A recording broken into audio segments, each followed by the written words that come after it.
Siapkan kopi dan samsak tinju untuk menikmati cerita ini. Oke, kita mulai ceritanya.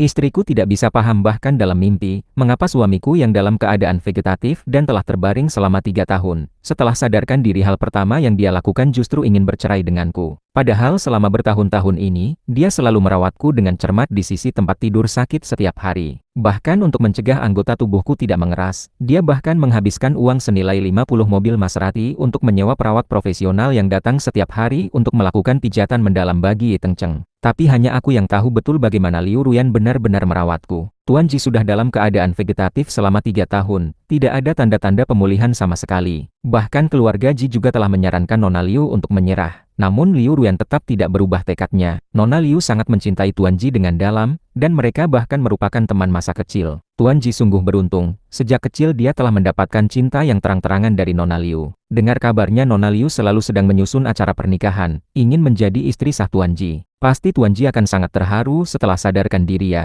Suara pembicaraan perawat di luar kamar sakit perlahan menghilang, namun di atas tempat tidur sakit, air mataku telah merendam spray. Aku berkata, "Sistem, aku tidak mau sadarkan diri lagi, izinkan aku kembali ke dunia tugas." Sistem menjawab, "Tuan rumah, apakah kamu terlalu senang hingga tidak waras? Kamu telah melalui berbagai kesulitan dan bahaya untuk menyelesaikan tugas, akhirnya bisa sadarkan diri dan bersama Liu Ruyan." Pada saat itu, nada suara mekanis elektronik sistem yang jarang sekali memiliki emosi tercampur dengan rasa terkejut yang besar. Dia menatap dengan mata terpelah ke arah sofa di kamar sakit, di mana ada seorang pria dan wanita yang telanjang bulat. Dia terkejut berkata, "Tuan rumah, bukankah itu tunanganmu?" Aku menjawab, "Ya, aku mengenali suaranya dan baunya." 6 tahun yang lalu, menjelang hari pernikahan, Liu Ruyan mengalami kecelakaan mobil dan tidak sadarkan diri. Aku merawatnya dengan cermat selama 3 tahun penuh. Kondisinya sangat parah dan semakin lemah. Aku berdoa setiap hari dan malam agar Tuhan mengampuni dia. Saat dia dalam keadaan kritis dan nyawanya terancam, sistem muncul. Sistem memberitahuku bahwa selama aku mengumpulkan poin, aku bisa menyelamatkannya. Tapi aku tidak bisa menunggu lama. Untuk menyelamatkan Liu Ruyan, aku tanpa ragu meminjam poin dalam jumlah besar dari sistem. Setelah Liu Ruyan sadarkan diri, aku menggantikannya menjadi orang dalam keadaan vegetatif. Selama 3 tahun ini, untuk segera melunasi poin yang sangat banyak dan kembali ke zaman modern untuk bersatu dengannya, aku dengan nekat menerima satu demi satu tugas tingkat SSS, dan menjalani penderitaan yang tidak manusiawi, bertahan hidup hanya dengan pemikiran tentang dia. Namun tepat pada hari yang aku nantikan dengan sukacita untuk kembali, tunangan yang selalu kurindukan itu, sedang berselingkuh dengan pria lain di depan tempat tidur sakitku. Saat Zhang Chenglun sedang menikmati kenikmatan jasmani bersama Liu Ruyan, seolah-olah dia merasakan sesuatu. Setelah beberapa saat,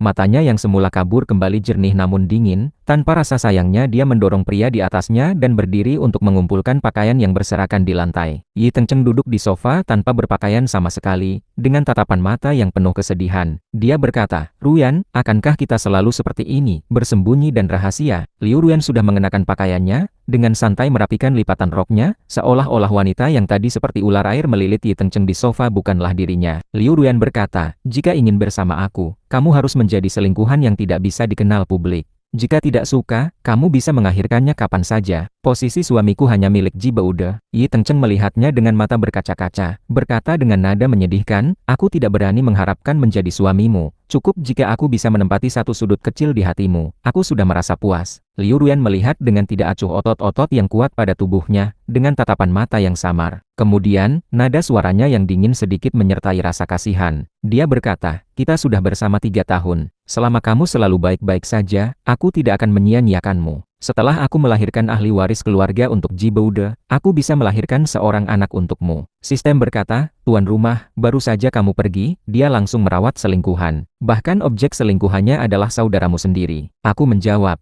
"Liu Ruyan bukan tunanganku. Ye Tengcheng juga bukan saudaraku." Di tengah lautan kesedihan, aku merasa sangat sakit hati hingga hampir tidak bisa bertahan hidup. Aku berkata, "Sistem, bawa aku pergi dari sini. Aku tidak ingin melihat mereka lagi." Sistem yang seharusnya sangat senang jika aku bekerja seumur hidup untuk Dewa Utama demi mengumpulkan poin, saat ini justru merasa iba padaku. Dia berkata, "Tuan rumah, kamu tidak harus benar-benar keluar dari dunia ini. Kamu bisa menjauh dari mereka, mencari tempat di mana tidak ada yang mengenalmu, dan memulai hidup baru." Aku berkata, "Liu Ruyan dulunya mencintaiku dengan nyawanya, tapi akhirnya dia mencintai Tengcheng. Tidak lama lagi, dia akan seperti orang tuaku dan saudara perempuanku yang akhirnya membenciku. Tidak ada orang di dunia ini yang menyambutku. Izinkan aku pergi saja, aku sudah memiliki pikiran untuk..."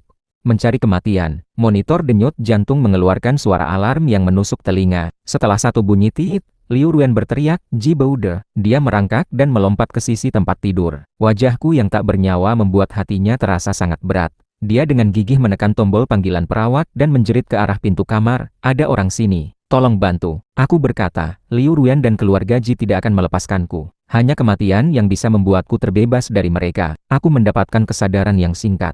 Sistem berkata, "Tuan rumah, ganti identitasmu saja. Nanti Liu Ruyan dan keluarga Ji tidak akan ada hubungan sama sekali denganmu. Kamu akan memiliki keluarga yang benar-benar mencintaimu. Jangan takut, tuan rumah." Lampu ruangan untuk penyelamatan menyala lama tak padam. Liu Ruyan menggenggam beberapa surat pemberitahuan kondisi kritis, menghabiskan malam penuh duduk di koridor yang dingin. Dia tampak kehilangan jiwa, seolah-olah tiba-tiba terlempar ke dalam jurang yang dalam. Sekitarnya sunyi sekali hingga mengerikan, hanya bisa terdengar langkah kaki para petugas medis yang kacau dan denyut jantungnya sendiri yang berdebar kencang. Sarafnya mencapai batasnya, hingga akhirnya mendengar kabar bahwa aku tidak hanya selamat dari bahaya, bahkan dengan ajaib sadarkan diri kembali. Liu Ruyan akhirnya menangis karena bahagia. Dia menangis sambil mengikuti kereta ranjangku kembali ke kamar sakit. Erat memeluk aku seolah aku adalah harta karun yang hilang dan ditemukan kembali. Kepalanya tertanam erat di bahuku, air matanya bercampur dengan hembusan napasnya yang hangat, jatuh bersama-sama di kulitku. Dia berkata, "Ji Boude, aku hampir berpikir akan kehilanganmu. Tahukah kamu sudah tidur selama 3 tahun. Aku telah mencari dokter di seluruh dunia, tapi tidak ada yang bisa menemukan penyebab mengapa kamu terjatuh dalam tidur panjang itu. Mereka bilang mungkin karena kamu terlalu lelah. Ji Boude, maafkan aku, semuanya karena aku. Jangan tinggalkan aku lagi, Ji Boude." Liu Ruyan memelukku sebentar, kemudian melepaskannya untuk melihat wajahku, lalu kembali memelukku erat lagi, berulang-ulang kali. Takut aku akan lenyap begitu saja. Dia terus-menerus mengungkapkan cintanya padaku. Dia berkata, "Selama 3 tahun ini, aku tidak pernah berhenti khawatir akan kehilanganmu. Tanpamu, aku akan mati."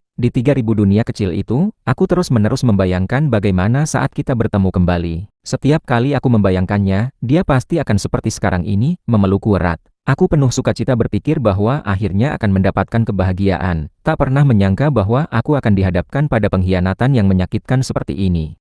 Pelukan yang dulunya membuatku sangat merindukan, kini seperti ular besar yang dingin dan licin mengerikan dan membuatku sulit bernapas. Bahkan di tubuhnya masih menempel bau rokok milik Yi Tengcheng. Bau itu membangkitkan ingatan akan kata-kata kotor yang tak terucapkan saat mereka bergairah malam itu. Jelek, sungguh sangat jelek.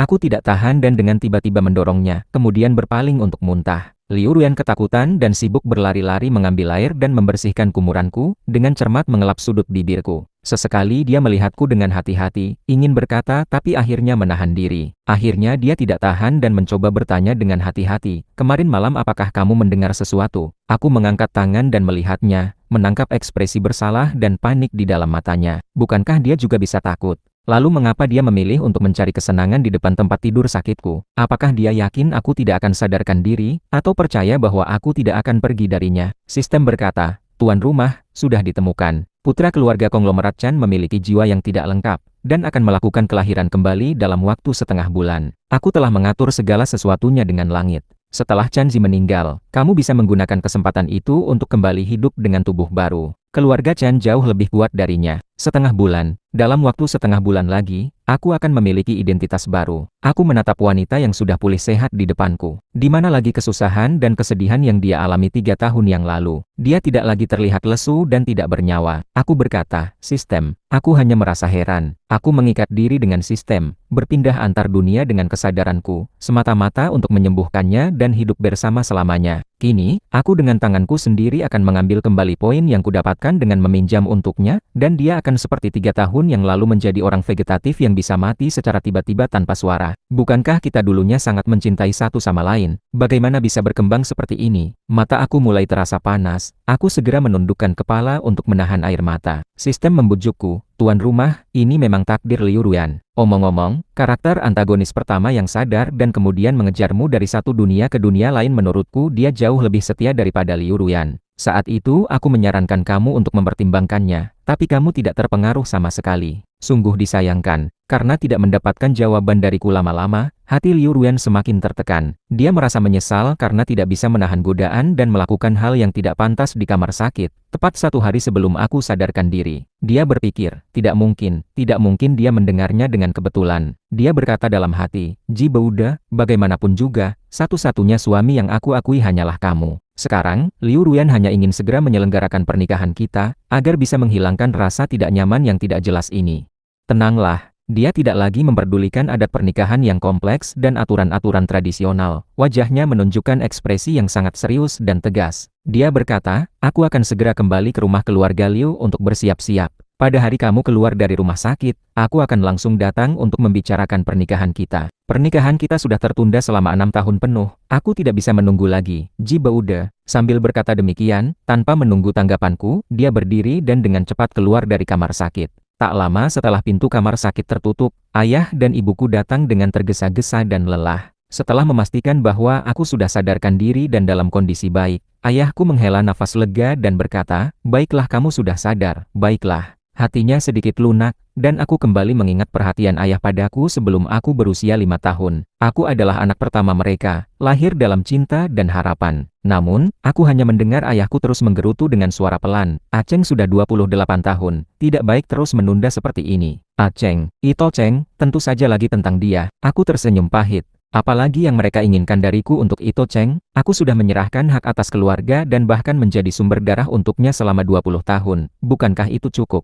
Aku hampir mati saja. Aku tidak ingin bertanya kepada orang tuaku apakah mereka masih ingat siapa anak kandung mereka. Setiap kali aku membantah, yang kudapatkan hanya tuduhan tidak tahu berterima kasih dan memiliki sifat yang buruk. Semuanya hanya karena pada saat aku berusia 5 tahun terjadi kecelakaan mobil yang menyebabkan sopir terluka parah dan meninggal dunia. Mereka semua mengatakan bahwa sopir itu mati untuk menyelamatkanku. Ibuku melihatku menunduk dan tidak berkata apa-apa, lalu mengkritikku dengan tidak puas. Bukankah kamu tahu menyapa ayah dan ibu saat melihat kita? Padahal kita datang segera setelah tahu kabarmu, sungguh tidak pantas. Setelah berbaring di tempat tidur selama bertahun-tahun, kamu masih tidak bisa mengubah sifat nakalmu. Aku sudah tidak lagi mengharapkan cinta seorang ibu seperti yang dikatakan orang, namun hatiku masih terasa sakit. Aku menekan emosi yang sedang membara dan bertanya, baiklah, katakan saja apa yang kalian butuhkan dariku. Ibuku tidak memikirkan apakah aku yang baru saja sadarkan diri bisa menanggungnya atau tidak, langsung menyampaikan inti masalahnya, Ji Boude, ibu tidak takut memberitahumu. Aceng dan Ruyan sudah bersama. Beberapa tahun lalu kamu terbaring tidak sadarkan diri dan hampir mati, membuat Ruyan tidak berani mengumumkan hubungan mereka. Sekarang kamu sudah sadar, tolong berikan kesempatan kepada mereka untuk bersama. Setiap kata yang keluar dari mulutnya seperti palu yang menghancurkan hatiku. Ternyata mereka semua tahu tentang hubungan Ito Cheng dan Liu Ruyan. Suaraku menjadi serak dan kasar saat aku berkata dengan penuh kemarahan, saya yang diperdaya dan terluka, tapi sekarang malah disalahkan karena menghambat mereka. Ibuku berkata, kamu tidak sadarkan diri selama 3 tahun, apakah kamu ingin mereka menunggu kamu selama 3 tahun lagi? Ibuku menatapku dengan wajah tidak menyetujui, dan di dalam matanya terlihat penuh kekecewaan. Dia berkata, Aceng berbeda darimu, dia bukan anak kandung keluarga Ji. Dia tidak bisa menemukan pasangan yang sesuai dengan kondisi keluarganya. Jika dia kehilangan Ruyan, bagaimana dengan dia? Dia sudah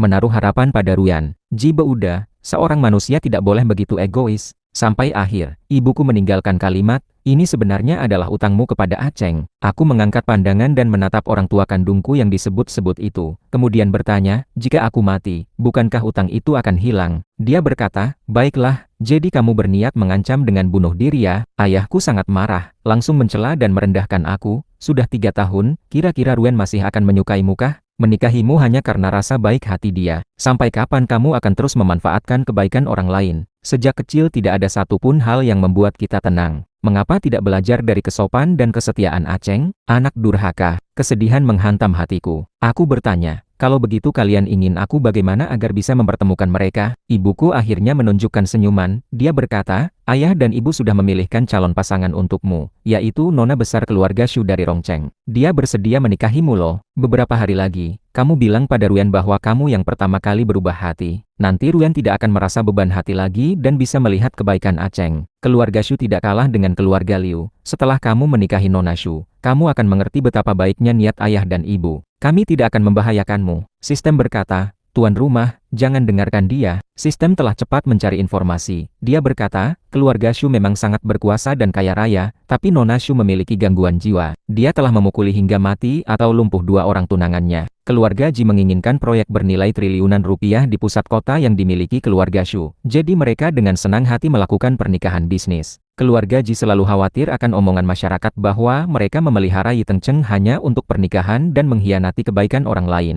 Beruntung kamu sadarkan diri tepat pada saat ini. Jadi mereka ingin kamu menikahi Nona Shu. Mereka baru saja bertemu dengan Presiden Shu sebelum datang ke sini dan telah menyepakati pernikahan itu. Aku merawat Liu Ruyan selama 3 tahun dan kemudian tidak sadarkan diri selama 3 tahun lagi. Tentu saja tidak mungkin tahu rahasia keluarga Shu. Dengan kekuasaan keluarga Ji, jika mereka benar-benar ingin mencari tahu, aku tidak percaya orang tuaku tidak mengetahui hal itu. Kalau tidak ada sistem, mungkin aku akan membatalkan pertunangan karena perubahan hati Liu Ruyan, kemudian dengan hati yang patah menerima perintah orang tua untuk menikahi Nona Shu. Inilah orang tua baikku yang dikatakan. Ayahku berkata dengan wajah serius, apa yang kamu ragu-ragukan? Di seluruh Rongcheng, selain keluarga Yu dan Shen, siapakah yang bisa menyamai keluarga Shu? Bibi besar keluarga Shu bahkan adalah ibu dari kepala keluarga Yu. Meskipun karena kematiannya yang menyakitkan, dan juga karena kepala keluarga Yu tidak sadarkan diri, hubungan kedua keluarga menjadi renggang. Tapi kemarin kepala keluarga Yu juga sudah sadarkan diri loh. Tentu saja dia akan membantu pamannya sendiri. Ibuku berkata dengan sangat senang, wah, kamu benar-benar beruntung bisa mendapatkan hubungan dengan keluarga Shu dan Xiao. Masih bilang ibu menyukai anak lain, padahal ibu sudah memberikan yang terbaik padamu. Anak nakal yang tidak tahu berterima kasih.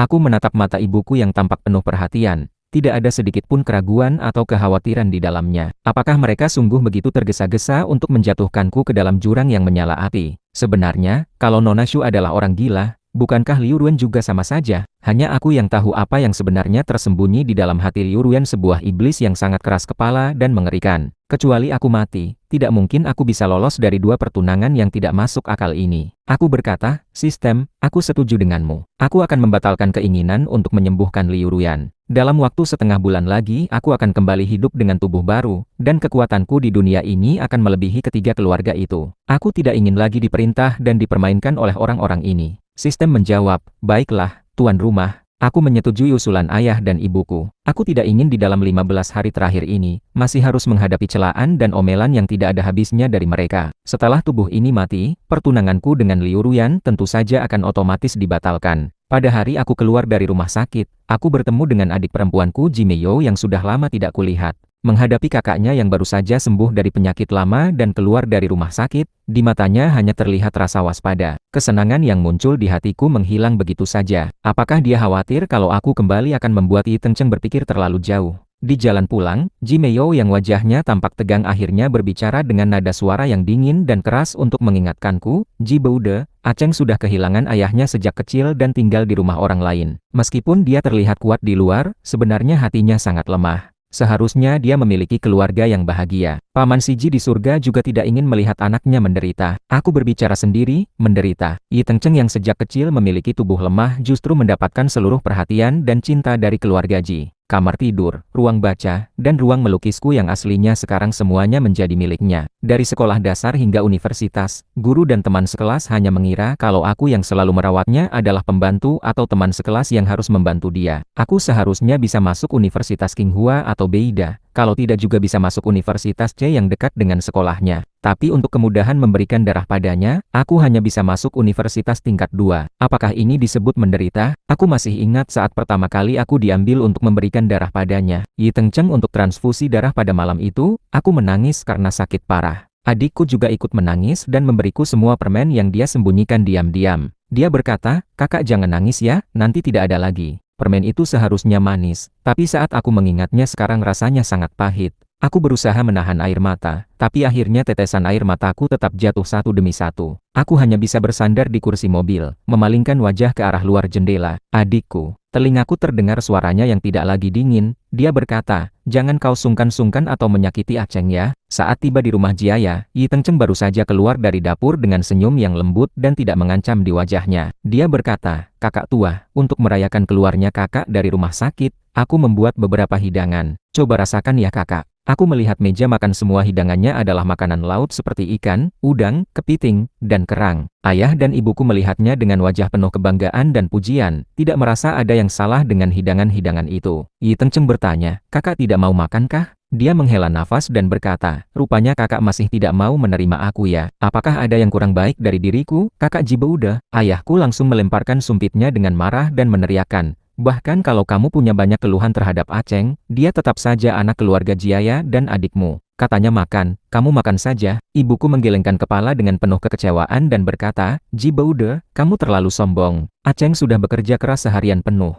Kan kamu bisa makan sekadarnya saja? Sudah sulitkah? Ya, sulitkah? Aku sudah pernah masuk rumah sakit karena alergi makanan laut sejak aku berusia 3 tahun, tapi mereka tidak ingat lagi." Aku berkata, "Aku tidak bisa makan, aku alergi makanan laut." Wajah ayahku sedikit berubah, seolah-olah akhirnya mengingat momen yang berbahaya itu beberapa tahun yang lalu. Yi Tengcheng berkata, "Maaf kakak, aku tidak tahu hal itu." Dia menangis dengan tergesa-gesa, air matanya terus mengalir seolah dia sangat dirugikan. Dia berkata, "Jangan marah ya kakak, aku tidak sengaja." Perasaan bersalah di wajah ayahku lenyap seluruhnya, dia mencela dengan suara dingin, "Aceng juga tidak sengaja, kenapa kamu harus bilang itu dan membuatnya merasa malu?" Rasa tidak berdaya yang seperti takdir menghantamku, tubuhku yang otot kakinya menyusup sedikit menggigil. Aku berkata, "Sudahlah, aku lelah." Aku berusaha menahan diri dan berjalan ke kamar. Saat membuka pintu, kamar tamu yang tadinya kosong kini telah direnovasi menjadi ruang piano. Ibuku berkata, "Jibeude, kamu sudah berbaring di rumah sakit selama bertahun-tahun, kamar ini juga kosong saja. Cukup tepat karena Aceng mau belajar piano, jadi kami berikan kamar ini padanya." Ibuku mengikutiku dengan wajah yang sedikit canggung dan bertanya, "Kamu tidak keberatan kan?" Aku bertanya dengan suara pelan. Aku sudah sadarkan diri, seharusnya dikembalikan kan? Ibuku menjadi marah besar dan berkata dengan murka, "Rumah ini bukan tidak punya kamar lain loh. Lihat saja Aceng, kapan dia pernah bersaing denganmu?" Aku menghela nafas dan berkata, "Dia tidak perlu bersaing, sudah mendapatkan segalanya." Wajah ibuku langsung tampak tidak nyaman. Kemudian Jimeo datang dan berkata dengan suara rendah dan tegas, "Jibeude, kamu lagi mengganggu apa nih? Kamu mau membuat kita kesusahan atau sengaja menyusahkan Aceng?" Aku menatap Jimeo lama-lama. Dengan kebingungan aku tidak bisa lagi melihat bayangan adik perempuanku yang dulu selalu mengikutiku seperti ekor kecil di belakangku.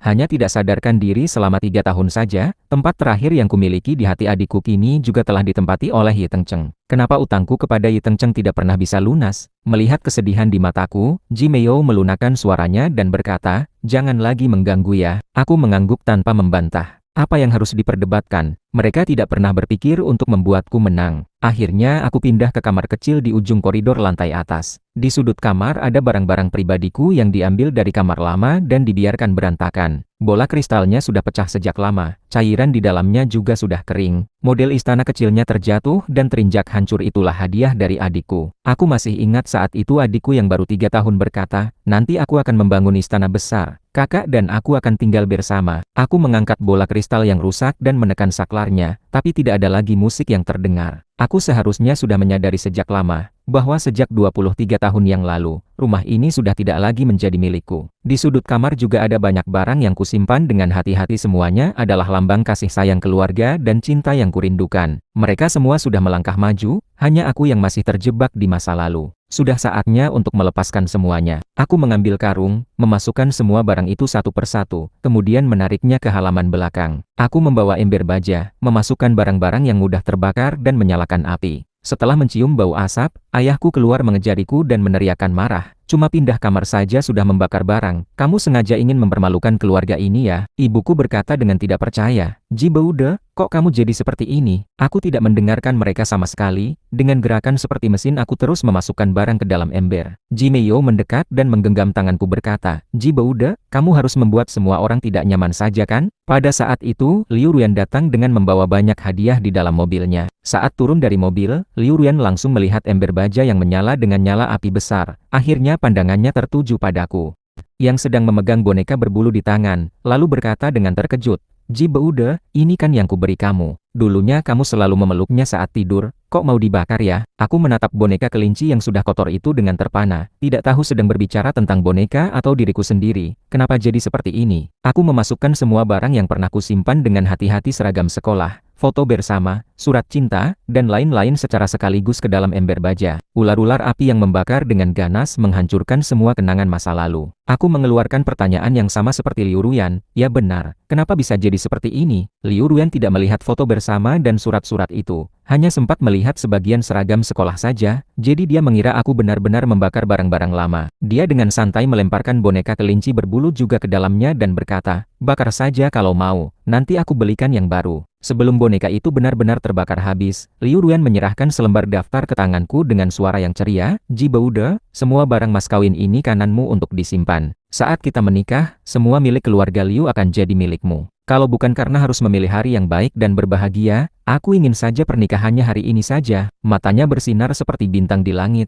Aku seolah melihat gadis berusia 18 tahun yang dulu itu wajahnya kemerahan karena malu saat mengungkapkan cintanya padaku dengan tergagap-gagap. Kalau saja aku tidak mendengar suara mereka berdua saat bercinta, mungkin aku akan berpikir dia benar-benar sangat mencintaiku. Liu Ruyan, mengapa kamu harus berselingkuh? Kita hampir saja bisa mendapatkan kebahagiaan yang sempurna. Liu Ruyan dengan napas yang berat berkata dengan mata yang penuh semangat, Ji Boude, jadwalkan saja hari pernikahan kita pada tanggal 28 bulan ini ya. Aku menjawab dengan suara pelan, baiklah. Pada tanggal 28 itu, hari pernikahan kita akan menjadi hari kematianku. Rasakanlah bagaimana rasanya dari harapan menjadi keputusasaan. Liu Ruyan, anggota keluarga Ji mendengar semua pembicaraan itu. Kedatangan keluarga Liu yang tiba-tiba untuk mengajukan pertunangan membuat mereka terkejut dan tidak siap, namun mereka tidak bisa secara terbuka menghalanginya. Setelah Liu Ruyan pergi, wajah mereka menjadi dingin. Ibuku berkata, kamu kok bisa menyetujui pernikahan itu? Kalau keluarga Shu tahu, bagaimana kamu bisa menikahi Nona Shu? Dan juga Aceng, bagaimana kamu tidak memikirkan dia? Aku tahu dulu kamu sangat menyukai Ruyan.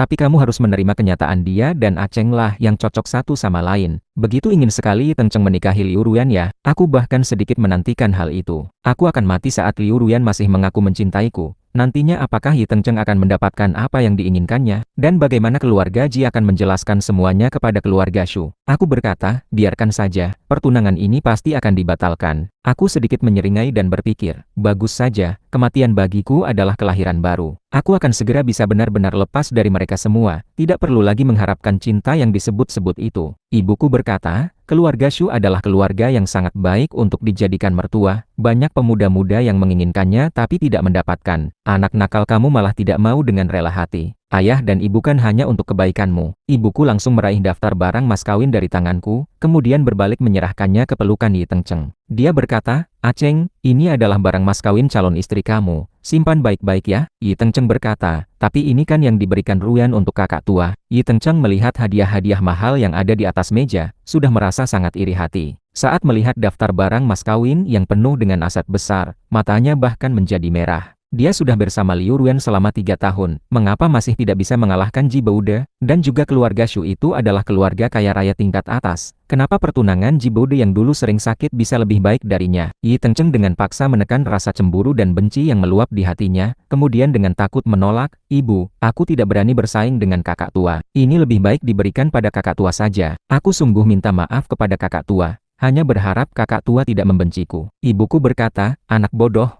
Yang tersakiti kan kamu sendiri. Ibuku dengan lembut menyentuh kepalanya dan berkata dengan penuh perasaan, kalau saja Ji Boude setengahnya saja seperti kamu yang tahu sopan santun, itu sudah cukup bagus. Malam harinya, aku turun ke lantai bawah untuk mengambil air. Saat melewati lantai 2, aku bertemu Yi Tengcheng yang berdiri di teras kecil tidak jauh dari sana. Aku menganggap tidak melihatnya, tapi Yi Tengcheng mendekat padaku. Di wajahnya yang tampan terlihat rasa bangga yang tidak disembunyikan sama sekali. Dia berkata, kakak tua, kenapa ya? Karena daftar barang mas kawin ada di tanganku jadi tidak bisa tidur. Ayah, ibu, adikmu, dan juga Ruyan mereka seharusnya adalah orang-orang terkasih dan terdekatmu. Lihat saja sekarang siapa lagi yang peduli padamu. Kakak tua sungguh gagal sekali. Aku menatap matanya yang penuh dengan pembuluh darah merah dan berkata, bukankah kamu juga tidak bisa tidur sepanjang malam? Apakah karena Liu Ruyan ingin menikahi orang lain bukan kamu? Dia Ji Boude? Yi Tengcheng yang terdorong pada titik lemahnya menunjukkan wajah yang sangat mengerikan. Aku dengan lemah menyandarkan diri pada pegangan tangga, tapi setiap kata yang kukatakan sangat tegas dan jelas. Aku berkata, Saat kakak iparmu sedang sakit dan tidak bisa bergerak, kamu malah merampas kesempatan dan berselingkuh dengannya, menurunkan martabatmu sendiri dan tidak menghargai norma keluarga yang seharusnya merasa malu adalah kamu. Yi Tengcheng berkata dengan menggigit gigi, apa yang bisa kamu banggakan, meski kamu memang anak kandung keluarga Ji. Mereka semua berdiri di sisiku dan menyuruhmu membatalkan pertunangan dengan Ruyan. Seolah-olah mengingat sesuatu, Yi Tengcheng tertawa dengan kejam dan sedikit menunjukkan rasa bangga. Dia berkata, kamu sudah sadarkan diri.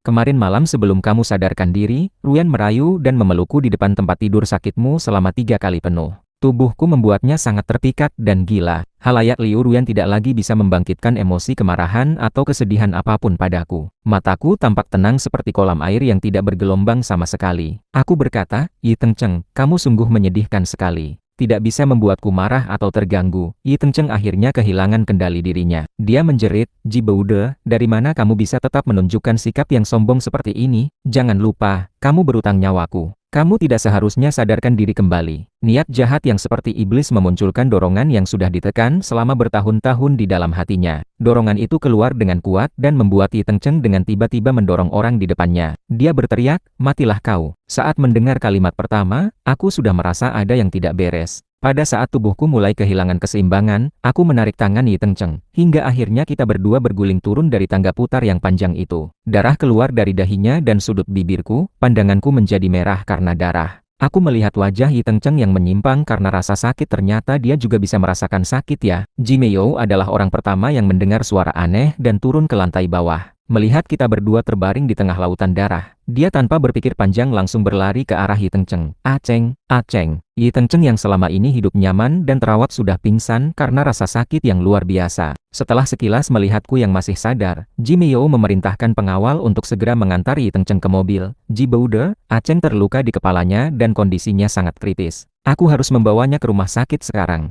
Setelah berkata demikian, dia berjalan cepat keluar tanpa melihat ke belakang sama sekali. Sistem berkata, tuan rumah, tubuhmu memiliki banyak patah tulang dan kerusakan pada organ dalam. Bahkan kalau kamu tidak mengganti identitas, kamu tidak akan bisa hidup lama lagi. Aku sedikit menyeringai. Sebelum pingsan aku berkata dengan suara pelan, wajar saja rasanya sangat sakit. Akhirnya adalah sang pelayan rumah yang membawaku ke rumah sakit untuk mendapatkan pertolongan medis. Baru saja keluar dari rumah sakit tidak sampai 1 hari, aku kembali masuk ke ruang operasi. Saat sadarkan diri, Liu Ruyan duduk di sisi tempat tidur dengan mata yang kemerahan dan menggenggam tanganku. Dia berkata, Ji Beude, untung saja kamu sudah sadar kembali. Aku hampir berpikir kamu akan tidur lagi dan tidak akan bangun. Suaranya terdengar seperti menangis. Dia berkata, jangan tinggalkan aku, Ji Beude. Efek anestesi sudah hilang. Tubuhku yang sudah sangat lemah hanya sedikit bergerak saja sudah harus merasakan rasa sakit yang menusuk dan menyebar di seluruh tubuh. Namun aku tetap berusaha untuk menarik tanganku kembali.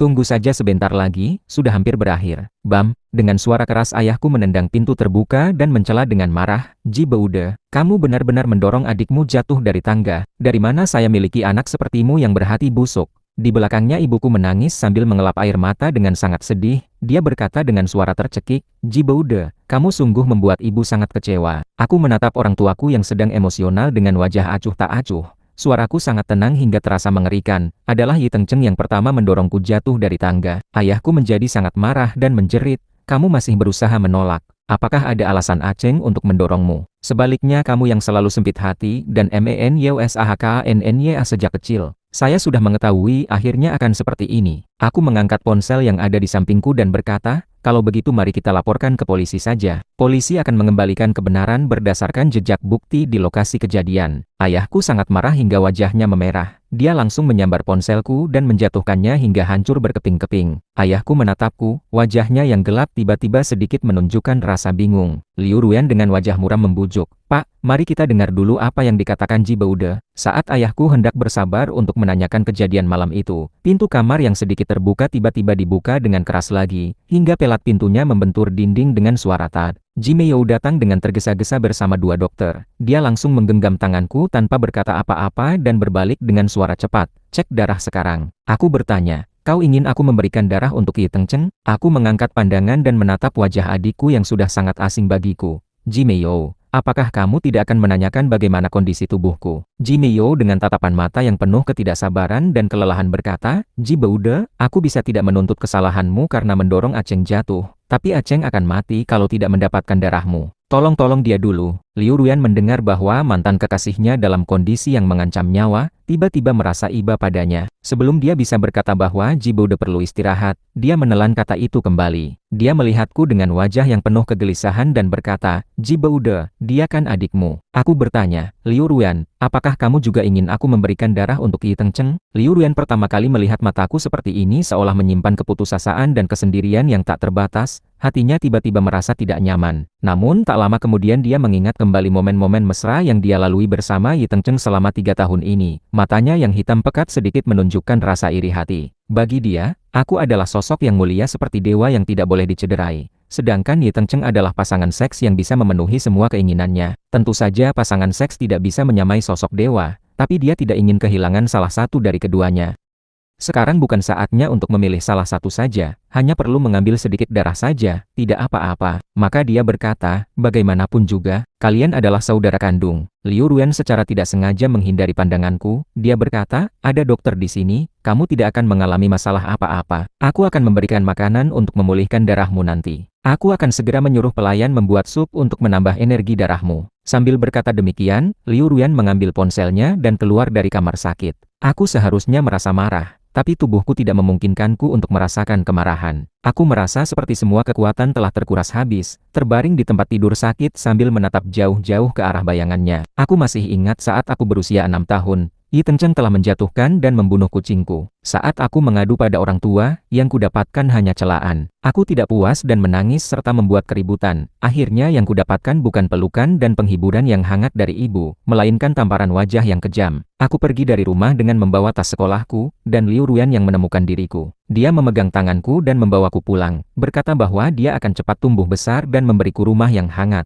serta memelihara banyak kucing. Tapi dia tidak menepati janjinya. Setelah Liu Ruyan pergi, ibuku tidak lagi merasa ada yang menghalanginya. Dia berkata, kamu kan sudah tidak apa-apa sekarang. Apa salahnya memberikan darah untuk Aceng? Aceng terluka di kepalanya loh, padahal tubuhnya sudah tidak baik dari dulu. Rasanya kamu sengaja mengulur waktu untuk membunuh Aceng. Bukankah hanya mengambil sedikit darah saja? Tanpa menunggu tanggapanku, dia berkata dengan suara rendah kepada dokter, cepat lakukan pengambilan darah. Dokter mengelap keringatnya dan berkata, mungkin tidak terlalu tepat untuk mengambil darah dari pasien yang sedang dalam kondisi terluka. Rumah sakit sudah meminta bantuan sumber darah dari rumah sakit kota. Tinggal tunggu sekitar 30 menit lagi saja. Adikku berkata, tidak bisa menunggu. Bagaimana kalau ada masalah dengan Aceng? Ibuku sangat cemas, karena melihat tidak bisa membujuk dokter. Dia langsung berjalan cepat mendekat dan dengan kasar menggenggam tanganku, menusukkan jarum suntik ke dalam pembuluh darahku. Rasa dingin yang menusuk membuat jiwaku gemetar, kesempatan hidupku menyusut cepat bersama dengan darah yang keluar dari tubuhku. Serangkaian rasa pusing membuatku seolah kembali ke masa kecil yang penuh kebahagiaan. Aku merasakan adanya kehadiran yang akrab, ingin sekali melihat wajah ibuku lagi. Tapi pandanganku terlalu kabur untuk bisa melihat dengan jelas. Aku hanya bisa secara tidak sengaja memanggilnya dengan nada lembut, Ibu, Ibu, sangat sakit. Panggilan ibu yang seperti suara anak kecil itu membuat hatinya sedikit terkejut. Tapi dia segera mengingat lagi sosok Yi Tengcheng yang kondisinya tidak jelas di kamar sakit lain. Dia berkata, Ji Boude, berhentilah mengeluh. Ibuku dengan hati yang keras berbalik badan dan tidak melihatku lagi, mengeluh dengan berkata, kalau bukan karena kamu, Aceng tidak akan mengalami musibah seperti ini. Ini adalah pelajaran bagimu agar kamu mengingatnya. Dokter segera menyadari dan berkata, sudah diambil 200 ml darah. Ayahku mendesak, lanjutkan pengambilan darahnya. Ibuku ragu sejenak, kemudian mengangguk dan menyetujui. Lebih baik diambil lebih banyak untuk berjaga-jaga saja. Pikirannya penuh dengan gambar Yi Tengcheng yang kepalanya terluka dan berdarah. Tidak punya waktu untuk memperhatikanku, seringkali melihat keluar kamar sakit dan mengucapkan dengan cemas, Aceng, semoga kamu tidak apa-apa. Sistem berkata, peringatan. Kondisi tubuh host saat ini tidak cukup kuat untuk menahan sampai dengan identitas baru terpasang dengan kuat. Sistem mengeluarkan suara alarm yang menusuk telinga. Seolah-olah itu adalah kilatan kesadaran sebelum ajal. Aku bisa mendengar perkataan mereka dengan jelas. Dari sudut pandang mata, aku melihat wanita yang kubilang sebagai kenalan lama itu telah mengakhiri panggilan telepon dan kembali ke kamar sakit. Aku perlahan-lahan menutup mataku dan berkata, Sistem, potong saja poin sebanyak yang kamu butuhkan. Setelah aku pergi, sistem terdiam sebentar, karena pada dasarnya ia tidak memiliki layanan untuk mengelola jiwa. Tapi akhirnya ia membuat pengecualian bagiku. Suara mekanis terdengar, ia berkata, jiwa akan segera terpisah dari tubuh.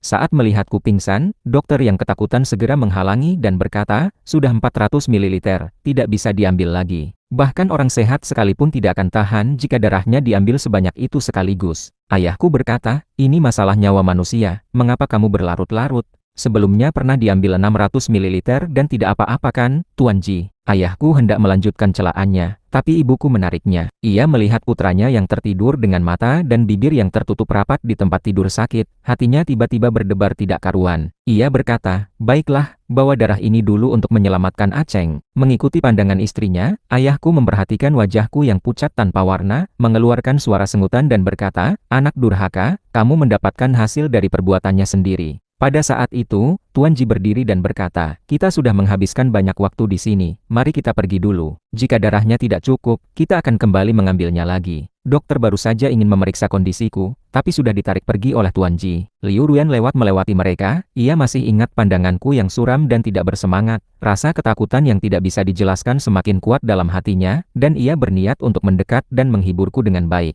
Ayahku yang pada awalnya berniat untuk menjodohkan Liu Ruyan dengan Yi Tengcheng memanggilnya dan berkata, Ruyan, kamu ikut saja dengan kita pergi sana. Liu Ruyan melihat ke arah tempat tidur sakit, kepalaku dengan tenang menghadap ke arah lain. Sinar matahari menerobos melalui rambutku yang kekuningan, sedikit kulit yang terlihat sangat putih dan tembus pandang. Aku terlihat sangat lemah dan pucat, seolah-olah akan menghilang dalam sekejap.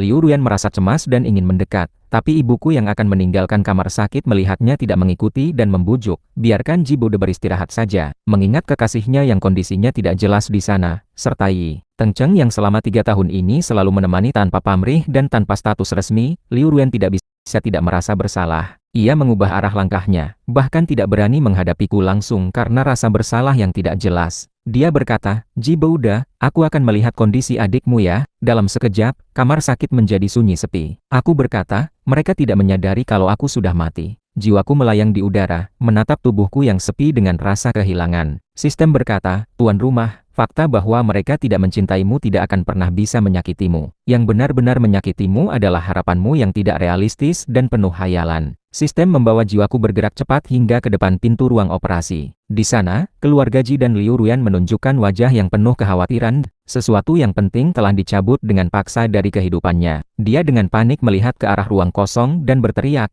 jangan pergi. Ji Meiyou dengan ekspresi wajah yang kompleks membujuknya. Aceng pasti akan baik-baik saja. Liu Ruyan membuka mulutnya tapi tidak bisa menjelaskan alasannya. Tak lama kemudian, ponsel Liu Ruyan dan keluarga Ji mulai berbunyi secara berurutan seperti gila. Baru saat itu mereka tahu kalau rekaman kamera pengawas keluarga Ji telah bocor dan menduduki peringkat atas di halaman trending. Liu Ruyan yang bingung membuka video yang dikirimkan oleh Bu Liu. Suara Yi Tengcheng terdengar jelas di dalamnya. Kakak tua, kenapa ya? Karena daftar barang mas kawin ada di tanganku jadi tidak bisa tidur. Liu Ruyan merasa seperti tersandung batu barang mas kawin. Suaranya perlahan berubah menjadi dingin. Keluarga Ji tidak sempat memperhatikannya, mereka menatap layar dengan mata terpelah. Di gambar yang redup, matanya yang penuh dengan niat jahat membuat orang merasa takut. Ibu Ji mundur setengah langkah dan berkata, matilah kau, Aceng. Video masih terus berjalan. Yi Tengcheng berkata, kemarin malam sebelum kamu sadarkan diri, Ruyan merayu dan memelukku di depan tempat tidur sakitmu selama 3 kali penuh. Tubuhku membuatnya sangat terpikat dan gila. Liu Ruyan berteriak,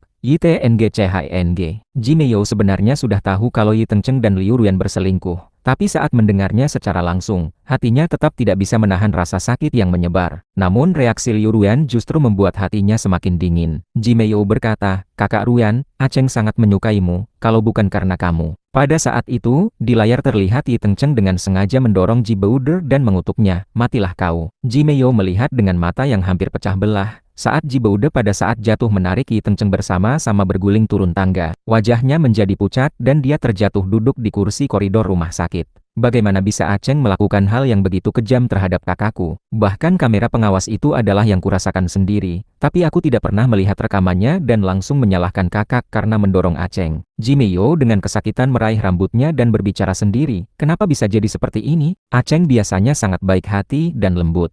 Ayah Ji melihat komentar-komentar yang tidak sopan di kolom komentar. Wajahnya semakin gelap dan akhirnya dia menjadi sangat marah. Pasti Ji Bode yang sengaja membocorkan videonya. Muka keluarga Ji sudah sangat dipermalukan olehnya. Anak durhaka. Dia berbalik dengan marah dan berjalan cepat menuju arah kamar sakit. Baru saja sampai di depan pintu kamar, dokter berlari keluar seperti melihat hantu. Saat bertemu mereka berdua, dokter sangat tergesa-gesa dan mengetuk paha sambil berteriak, Pak Ji, Nona Liu, tidak baiknya. Tuan Ji telah meninggal dunia. Apa yang kamu katakan?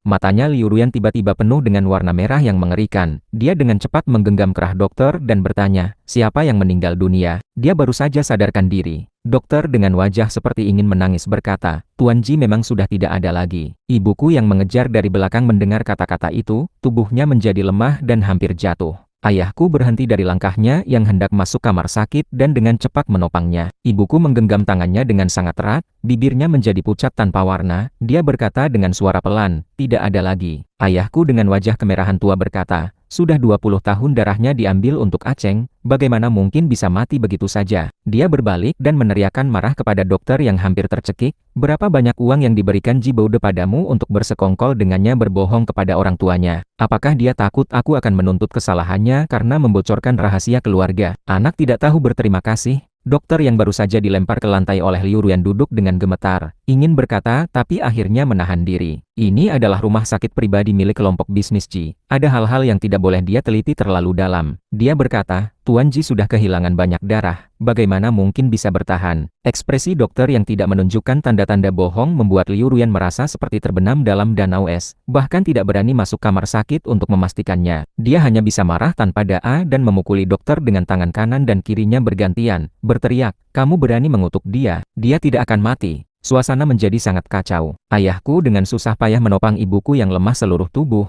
kemudian masuk ke kamar sakit dan dengan kasar membuka kain putih yang menutupi tubuhku, meneriakkan, Ji Baude, apakah kamu sudah cukup bermain? BANGKUNGI sekarang, kemarahan di wajah ayahku tiba-tiba membeku, digantikan oleh ekspresi terkejut. Dia membuka mulut lebar-lebar tapi tetap tidak bisa bernapas. Rasa tidak nyaman yang mengganggunya lama waktu kini seperti batu yang menekan hatinya. Di benaknya terus bergema suara putranya yang lemah sekali memanggilnya, dan kata sakit itu seperti pisau tajam yang menyayat hatinya betapa sakitnya dia rasakan ya. Akhirnya, ibuku mengeluarkan teriakan tangisan yang menyakitkan hati. Ji Baude, Liu Ruyan yang berada di luar kamar sakit mendengar suara itu yang menusuk telinga, wajahnya yang sebelumnya kemerahan karena marah kini menjadi pucat seperti kertas. Tangan yang diangkat tinggi tidak bisa lagi diturunkan untuk memukul. Dia tidak tahu bagaimana dirinya bisa masuk ke dalam kamar sakit. Saat masuk, ayahku sedang berusaha membantu istri yang jatuh ke lantai untuk berdiri kembali. Tapi kakinya juga lemah sekali dan tidak bisa berdiri sama sekali. Akhirnya, dia merangkak dan meletakkan wajahnya di atas tubuh dingin itu, air matanya yang besar seperti kacang kedelai jatuh ke sudut bibir tubuhku. Dia dengan gemetar menyentuh wajah putranya yang sudah kaku, tidak bisa percaya kalau panggilan ibu itu adalah panggilan terakhirnya. Ketika dia mulai berbicara lagi, suaranya sangat serak dan mengerikan, ibu hanya ingin kamu menyelamatkan Aceng saja. Kok kamu pergi begitu saja ya? Ji Baude, bangunlah kamu. Dia menempelkan pipinya ke dahi putranya, ingin memberikan sedikit kehangatan padanya, tapi rasa dingin yang menusuk membuat hatinya sakit hingga tubuhnya bergidik. Dia berkata dengan mata berkaca-kaca, ibu tidak akan pernah bilang kamu tidak baik lagi, jangan menakuti ibu ya. Ji Baude, dia pernah bersumpah akan memberikan segala hal terbaik di dunia untuk putranya, namun tidak tahu kapan mulai dia merasa putranya tidak tahu sopan santun, merasa putranya tidak sebaik anak angkatnya yang perhatian, tidak mau memberikan sedikit pun perhatian pada putranya, bahkan pada saat terakhir ketika putranya sudah sadarkan diri. 2 hari ini, yang dia berikan pada putranya hanya celaan dan kritik yang tak ada habisnya. Kini, anaknya telah meninggal dunia. Semua kenangan pahit yang tidak ingin diingat kembali seperti serpihan tajam yang menusuk setiap syaraf di seluruh tubuhnya, disertai perasaan bersalah yang sangat mendalam. Dia mengingat saat putranya baru lahir kecil dan lembut, begitu tenang berada dalam pelukannya, hatinya penuh dengan sukacita dan rasa terharu. Dia pernah berkata akan melindungi putranya dengan baik. Namun putranya justru pergi lebih dulu darinya, bahkan dia sendiri yang menusukkan jarum pembunuh itu ke dalam pembuluh darah putranya. Dia berkata dengan suara tercekik, apa yang ibu lakukan padamu ya, Ji Baude? Liu Ruyan menatap tubuh di atas tempat tidur dengan mata tidak bergerak. Di tengah tangisan yang menyakitkan hati itu, lututnya jatuh dengan keras ke lantai. Hatinya seolah digenggam dan diperas bolak-balik oleh tangan tak terlihat. Sakitnya hingga membuatnya ingin mati seketika. Ji Baude, Liu Ruyan merangkak mendekati tempat tidur sakit. Meskipun hanya berjarak 2-3 meter saja, rasanya sangat jauh hingga sulit dicapai. Dia mengulurkan tangan ingin menyentuhnya, hanya bisa meraba ujung jarinya yang sangat dingin bukanlah suhu yang seharusnya dimiliki orang hidup. Rasa sedih menghancurkannya sepenuhnya dalam sekejap. Ji Meiyou awalnya ingin datang untuk meminta maaf atas nama Yi Tengcheng dan menegur mengapa kakaknya membocorkan videonya, bahkan sudah memikirkan agar kakaknya mengakui di konferensi pers kalau video itu hanya lelucon antara dua saudara, agar Yi Tengcheng tidak merasa malu untuk bertemu orang lain. Namun pemandangan di depannya benar-benar tidak terduga kakaknya telah meninggal dunia. Ji Meiyou berjalan dengan lamban dan bingung menuju tempat tidur sakit. Sebelum bisa mendekat untuk melihat kakaknya lagi, Liu Ruyan yang ada di lantai melihatnya dan seperti binatang gila berdiri serta menggenggamnya. Dia berkata dengan suara keras dan marah, "Kamu yang membunuhnya." Liu Ruyan dengan kuat memukul wajah Ji Meiyou beberapa kali dan menuduhnya, "Kamu yang menyedot darah Ji Boude habis-habisan." Ji Meiyou yang terkena pukulan kehilangan 2 buah gigi. Dia menatap Liu Ruyan dengan mata yang kemerahan seperti akan menetes darah. Rasa sedih dan penyesalan berubah menjadi kebencian yang luar biasa besar. Dia berkata, "Sebenarnya kamu yang membunuh kakakku. Kalau bukan karena kamu berselingkuh dengan Aceng, kakakku tidak akan mati." Wanita tidak tahu malu seperti kamu adalah sumber masalah yang membuat kedua saudara ini bertentangan. Hentikan, Liu Ruyan telah kehilangan akal sehat. Kedua orang itu saling bertarung dan menyerang satu sama lain dengan sangat keras. Akhirnya dokter yang menangani Yi Tengcheng datang dan menghentikan pertarungan mereka. Dia melihat kedua orang muda yang wajahnya memar dan tubuhnya penuh luka, secara tidak sengaja menelan ludahnya. Dokter berkata, "Tuan Yi masih membutuhkan darah." Darah. Liu Ruyan bangkit dari lantai, berjalan dengan menyandang satu kaki menuju dokter. Tubuhnya penuh dengan luka yang terbuka dan darah merah pekat menetes di sudut bibirnya. Dengan nada yang penuh rasa malu dan dendam, dia bertanya, "Dia masih butuh darah?" Dokter dengan gemetar menjawab, "Tuan Yi memang menderita penyakit gangguan pembentukan darah. Kali ini kepalanya juga terluka parah, jadi memang perlu terus melakukan transfusi darah." Liu Ruyan bertanya, "Berapa banyak darah yang dia butuhkan baru cukup? Apakah harus membuat Ji Boude mati baru puas?" Ji Boude sudah meninggal, bahkan orang mati saja tidak mau dilepaskankah? Setelah melihat video itu, Liu Ruyan akhirnya menyadari dengan sangat mendalam bahwa Yi Tengcheng tidak seperti yang selalu dia tunjukkan lemah dan tidak berbahaya. Padahal dia justru berselingkuh dengan pria yang licik dan kejam itu, mengkhianati Ji Boude. Dokter yang sudah mengerti sebab akibatnya merasa sangat takut. Dia berkata, "Siapa berani meminta Tuan Ji memberikan darah lagi? Tuan Ji sudah terluka parah." Rasa bersalah yang baru muncul menghantam Liu Ruyan. Saat itu dokter telah membujuknya agar tidak meminta darah dari pasien yang sedang sakit. Tapi dia tetap bersikeras melakukannya. Dia mengabaikan permintaan bantuan Ji Boude dan memadamkan sedikit saja harapan yang tersisa di matanya. Ji Boude sebenarnya masih punya harapan untuk diselamatkan, tapi dia malah meninggalkannya untuk melihat Yi Tengcheng dan dengan tangannya sendiri dia telah membunuh orang yang paling dicintainya sepanjang hidupnya. Ji Boude meninggal sendirian di situ. Liu Ruyan menutupi dadanya yang sakit sekali dan muntah darah. Ibu Ji berteriak, "Kembalikan dia, benar, kembalikan dia." Ibu Ji yang sudah mulai tidak waras melihat darah yang keluar dari mulut Liu Ruyan, lalu tidak bisa tidak mengingat perkataan putranya. Dia dengan kuat mendorong suaminya dan berlari keluar dari kamar sakit. Liu Ruyan saat ini hanya merasakan kebencian terhadap Yi Tengcheng. Rasa sedih yang luar biasa membuatnya hampir tidak bisa berjalan, jadi dia harus menyandarkan diri pada dinding sambil mengikuti Ibu Ji yang langsung menuju ruang operasi. "Buka pintunya," karena ada perintah dari pemilik rumah sakit, pintu ruang operasi dengan mudah dibuka. Yi Tengcheng yang berada di atas meja operasi sebenarnya sudah mendengar suara keributan di luar dan hanya berpura-pura pingsan. Ibu Ji melihat kantong darah yang hampir habis dan langsung melompat ke arahnya.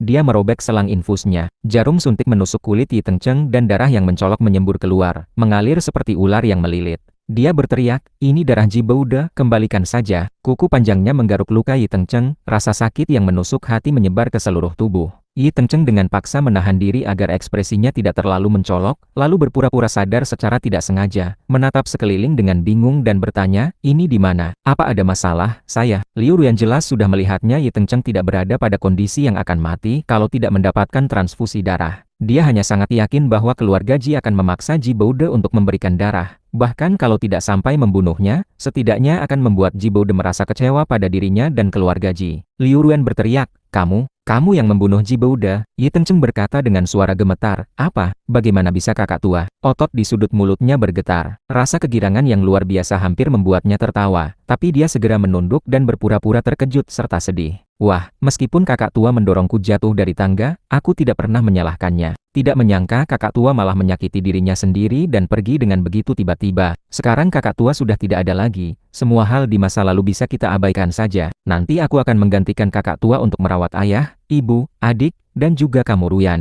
Pasti kakak tua di alam baka juga ingin kita hidup dengan baik kan?" Tidak seperti reaksi yang Yi Tengcheng bayangkan, Liu Ruyan mendekat dan dengan kuat memukulnya hingga terjatuh dari meja operasi. Menyumpah, "Menggantikan? Bukankah kamu terlalu berani? Yi Tencheng terjatuh di lantai, dengan terkejut menutupi wajahnya yang kemerahan dan bengkak, kemudian dengan keadaan memalukan menatap wanita yang dulu pernah bersenang-senang dengannya dan hidup bersama setiap hari. Yi Tencheng berkata, apakah kamu benar-benar tidak bisa melupakan kakak tua? Dia sudah meninggal dunia. Yi Tencheng memukul dadanya dan menangis sambil berkata, kenapa aku tidak pernah bisa mengalahkan kakak tua? Bahkan setelah dia mati, kamu tetap tidak melihat aku. Akulah yang benar-benar mencintaimu. Liu Ruyan tertawa dengan kejam dan berkata, wah, kamu hanya alat untuk menghangatkan tempat tidur. Berani juga menyebut kata cinta. Yi Tencheng tertawa dengan penuh kesedihan dan bertanya, jadi aku di matamu hanya alat untuk menghangatkan tempat tidur. Liu Ruyan, benar sekali. Aku memang tidak tahu malu, tapi aku melakukan segalanya karena mencintaimu. Sedangkan Ji Boude yang kamu anggap suci itu baru saja sadarkan diri langsung dengan sengaja mendorongku dari tangga untuk menghilangkanku. Di hatimu hanya ada dia. Liu Ruyan bahkan tidak menyangka dia bisa dengan percaya diri berkata bohong sembrono. Dia membuka videonya dan melemparkannya ke arahnya, kemudian berkata dengan menggigit gigi, selama bertahun-tahun yang lalu, kamu selalu membolak-balikan kebenaran dan menghina Ji Boude bukan? Lihatlah sendiri. Jelas kamu yang mendorong Ji Boude jatuh dari tangga. Semua rasa benci dan kesusahan yang ada di hati Yi Tencheng tiba-tiba hancur oleh gambar di dalam video. Hanya tersisa kekaguman dan kegelisahan. Bagaimana ini bisa terjadi? Kapan kamera pengawas dipasang di dekat tangga? Dia secara tidak sengaja melihat Ibu Ji yang selalu sangat mencintainya, yang sedang berkata, kembalikan dia. Kamu harus mengembalikannya. Yi Tencheng menghindari pandangannya. Perasaannya jatuh ke dasar jurang. Aku bisa mati, tapi tidak boleh mati karena dia. Liu Ruyan berkata, mari kita laporkan ke polisi saja. Liu Ruyan tidak ingin melihat perlakuan lucu ini lagi dan akan segera menghubungi polisi untuk menjatuhkan Yi Tencheng ke penjara. Ayahku dengan tergesa-gesa menghalangnya dan berkata, tidak boleh. Soal pengambilan darah itu, kita semua tidak bisa lepas dari tanggung jawabnya. Semua orang akan masuk penjara. Liu Ruyan menolak, aku tidak bisa peduli banyak hal lagi. Saat dia ingin merebut kembali ponselnya, ayahku dengan berani berkata, aku baru saja menyetujui agar Ji Boude menikahi Nona Shu. Yi Tencheng yang membunuh Ji Boude harus pergi ke keluarga Shu untuk membayar dosanya dengan baik. Kamu harus tahu, bahkan keluarga Liu sekalipun tidak bisa melawan keluarga Shu. Keluarga Shu. Darah Liu Ruyan seolah membeku dalam sekejap. Dia berkata, Ji Boude adalah tunanganku. Apakah kamu pernah bertanya pendapatku sebelum menyuruhnya menikahi orang lain? Bahkan kamu ingin dia menikahi Shu Tingting yang gila itu. Sebagai kepala keluarga Liu, Liu Ruyan tentu tahu rahasia yang keluarga Shu sembunyikan dengan keras. Dia berkata, Shu Tingting itu sudah memukuli hingga mati atau lumpuh dua orang tunangnya loh. Kok kamu mau menjodohkan Ji Boude dengan dia? Ayahku dengan wajah memerah berkata dengan tergesa-gesa, meski Shu Tingting adalah orang gila, setidaknya dia tidak akan menyia-nyiakan cinta Ji Boude dengan berselingkuh. Wajah Liu Ruyan menjadi sangat gelap seolah akan menetes air. Namun dia memang telah mengkhianati Ji Boude dan tidak bisa membantahnya. Ibu Ji berkata, kamu bilang padaku kalau Shu Tingting adalah anak tunggal keluarga Shu. Jadi kalau Ji Boude menikahinya nanti akan menjadi kepala keluarga Shu. Ibu Ji yang mendengar pembicaraan mereka merasa seluruh tubuhnya mati rasa, ujung jarinya bergetar, menatap suaminya dengan wajah penuh kesedihan. Air matanya tidak bisa dihentikan lagi dan jatuh satu demi satu. Dia berkata, mengapa kamu berbohong padaku? Ayahku dengan tergesa-gesa menjelaskan, aku tidak berbohong. Presiden Shu telah menyetujui agar Ji Boude tidak perlu menghadapi Nona Shu. Keluarga Shu hanya ingin mencari ayah kandung yang berasal dari keluarga baik untuk pewaris mereka.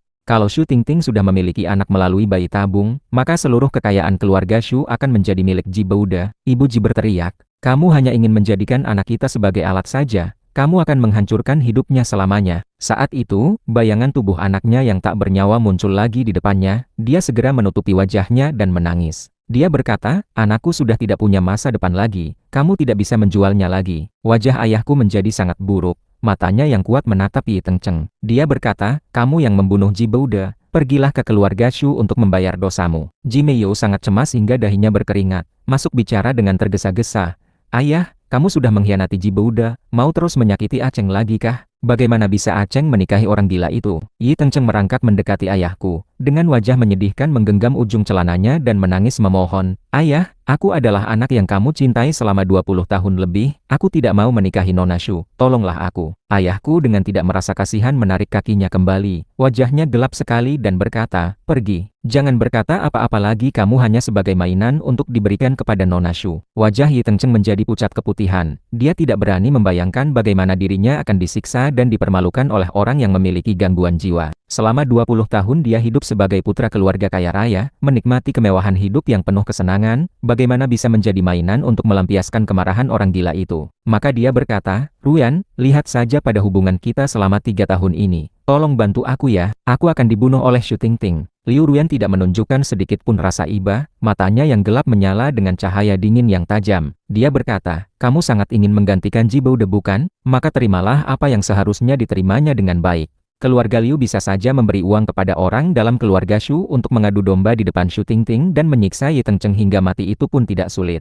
Dia berkata, "Yi Tengcheng, aku tidak akan membiarkanmu hidup dengan nyaman." Rasa takut yang luar biasa menyebar dari dalam hatinya. Yi Tengcheng merasa dingin hingga ke dalam urat tulangnya. Dia berbisik dengan bingung, bagaimana bisa jadi seperti ini? Seharusnya tidak seperti ini. Ji Boude sudah mati, akulah satu-satunya putra keluarga Ji, kelak akan menjadi kepala keluarga Liu dan Ji bagaimana bisa hidup bersama orang gila itu. Aku tidak mau. Liu Ruyan tidak memperdulikan penolakan Yi Tengcheng apakah dia mau pergi atau tidak, bukanlah yang bisa dia putuskan. Setelah sementara waktu menyelesaikan masalah Yi Tengcheng yang menjadi sumber segala kejahatan ini, rasa sakit dan penyesalan kembali menghantamnya, menghancurkan jiwanya secara berulang-ulang. Dia kembali ke kamar sakit dan dengan paksa membawa tubuhnya pulang ke rumah tua keluarga Liu. Ibu Ji yang tidak bisa bertemu anaknya lagi tidak tahan dengan tekanan dan datang ke rumah Liu untuk meminta kembalinya tubuh anaknya. Liu Ruyan menyatakan bahwa Ji Boude adalah suaminya, mengunci diri di dalam kamar dan tidur bersama tubuh yang sudah tidak bernyawa. Akhirnya ibunda Liu pulang dari luar negeri dan memerintahkan untuk membongkar pintu kamar, meminta orang lain untuk memukuli Liu Ruyan hingga pingsan, lalu mengirimkan tubuh yang sudah mulai membusuk ke rumah pemakaman untuk dibakar. Setelah sadarkan diri, Liu Ruyan kembali membuat keributan untuk mengambil abu jenazahnya. Saat kedua keluarga Ji dan Liu sedang bertengkar tak terkendali, rumor di luar semakin marak bahwa Liu Ruyan berselingkuh dengan adik angkat tunangannya, dan sang tunangan yang telah merawatnya selama 3 tahun bahkan mungkin jatuh sakit menjadi orang tumbal karena kelelahan akibatnya. Perbuatan hianat Liu Ruyan membuatnya menjadi sorotan negatif di seluruh dunia maya, dikutuk oleh banyak orang. Liu Ruyan tidak peduli dengan reputasinya, dia terus berselisih untuk merebut Abu Ji Boude. Akhirnya kedua keluarga sepakat untuk mundur satu langkah. Abu Ji Boude dimakamkan di pemakaman umum. Namun kedua keluarga kembali bertengkar tentang apakah nisan harus menuliskan suami tercinta atau anak tercinta. Setelah proses pemakaman selesai, Liu Ruyan masuk ke rumah keluarga Ji untuk mengambil barang-barang bekas Ji Boude. Namun banyak barang sudah dipindahkan atau dibuang. Bahkan dia tidak bisa menemukan sedikit pun jejak bahwa mereka pernah bersama. Ternyata Ji Boude sudah tahu kalau dia berselingkuh.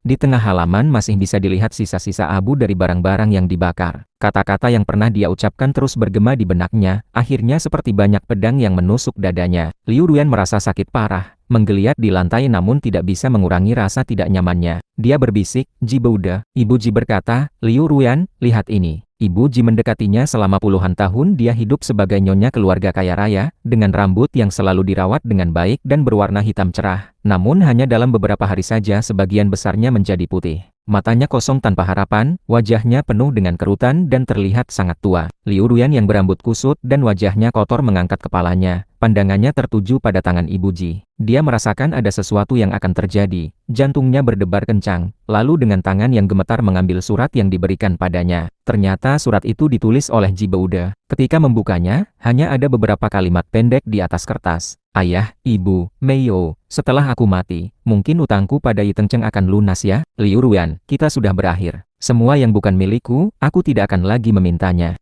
Meskipun kata-katanya sangat sederhana, rasanya seperti batu seberat ribuan kilogram yang menekan keras dada hingga membuatnya hancur. Liu Ruyan merangkak di lantai sambil menangis dengan sangat menyakitkan hati. Ji Boude. Namun, dia tidak akan pernah lagi menjawabnya. Dia harus menyadari dengan sangat mendalam bahwa sejak saat dia memilih untuk mengkhianati, dia sudah pasti akan kehilangannya bahkan dia sendiri yang telah meninggalkannya dulu. Liu Ruyan menutupi wajahnya dan mengeluarkan suara tangisan seperti binatang yang terluka. Ji Boude. Ibu Ji tidak berkata apa-apa, membungkuk untuk menyimpan surat itu, kemudian berbalik pulang ke dalam rumah. Di bawah sinar matahari sore, punggungnya yang tadinya lurus kini membungkuk, dan sosoknya yang kurus terlihat sangat kesepian dan sendirian. Dia berkata, "Kita semua sudah menyakiti Ji Boude, Liu Ruyan. Gunakan sisa hidupmu untuk membayar dosamu." Liu Ruyan menangis hingga hampir tidak bisa bernapas. Mereka adalah orang-orang terkasih Ji Boude. Kalau saja salah satu dari mereka peduli padanya, dia tidak akan meninggal. Rasa bersalah yang tidak bisa hilang membuat Liu Ruyan sangat sedih hingga hampir pingsan. Apa yang telah kulakukan sebenarnya? Liu Ruyan tidak tahu bagaimana dirinya bisa pulang ke rumahnya, hanya tahu bahwa setiap kali dia sedikit sadar, kenangan tentang penderitaan yang pernah dialami Jiboude akan seperti pisau tajam yang menusuk dan menggeser-geser hatinya, membuatnya terluka parah tanpa henti. Liu Ruyan mengisolasi diri dan menggunakan alkohol untuk memabukkan sarafnya, hingga suatu hari dia mulai direnggut oleh mimpi buruk yang sangat aneh dan rumit.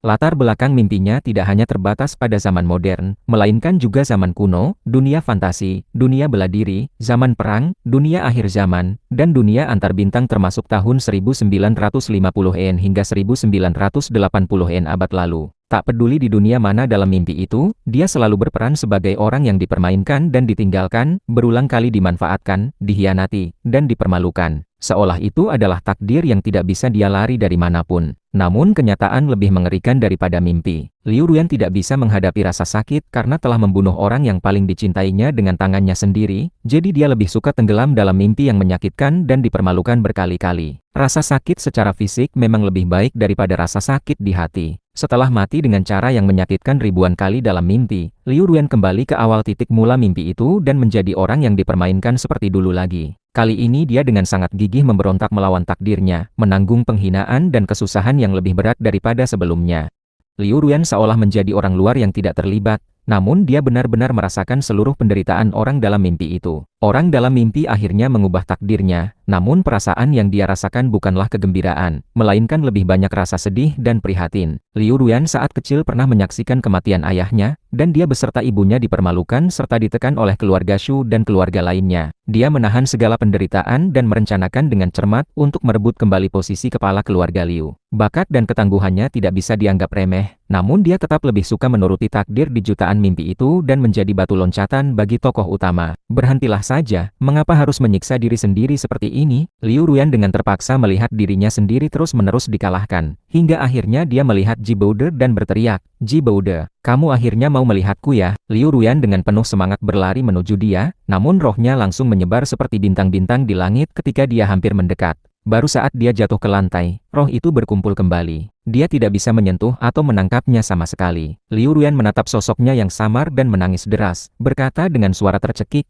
"Jiboude, jangan tinggalkan aku." Matanya Jiboude bersinar dan dia berkata dengan suara penuh kegembiraan, "Aku sudah menyelesaikan semua tugas. Mengubah takdir 3.000 orang yang dipermainkan, juga mengubah nasibmu yang seharusnya meninggal muda. Sekarang aku bisa kembali menemukannya. Ruyan, kita pasti akan bahagia kan?" Suara guntur tiba-tiba menyambar di benak Liu Ruyan. Dia akhirnya mengerti segalanya. Orang yang berada dalam mimpi itu sebenarnya adalah Jiboude sendiri. Jiboude telah melintasi ribuan dunia untuknya, padahal dia sendiri bahkan tidak bisa menahan satu dunia saja, namun Jiboude berhasil melewatinya semua. Dia mencintainya dengan begitu hangat dan tulus, tapi dia telah mengecewakannya dan kehilangan orang yang paling mencintainya di dunia ini. Liu Ruyan berkali-kali mencoba untuk menangkapnya, namun semuanya sia-sia. Dia berteriak, "Tidak, Jiboude, jangan pergi. Kembalilah, Jiboude." Dia melihat mata Jiboude yang penuh kesedihan dan mulai menetes air mata. Sementara wujud rohnya makin lama makin tembus pandang. Jiboude berkata, "Liu Ruyan, akhirnya kita memang tidak memiliki takdir untuk bersama. Selamat tinggal, Liu Ruyan." Liu Ruyan dengan sangat menyakitkan hati melihatnya berubah dari gembira menjadi sedih,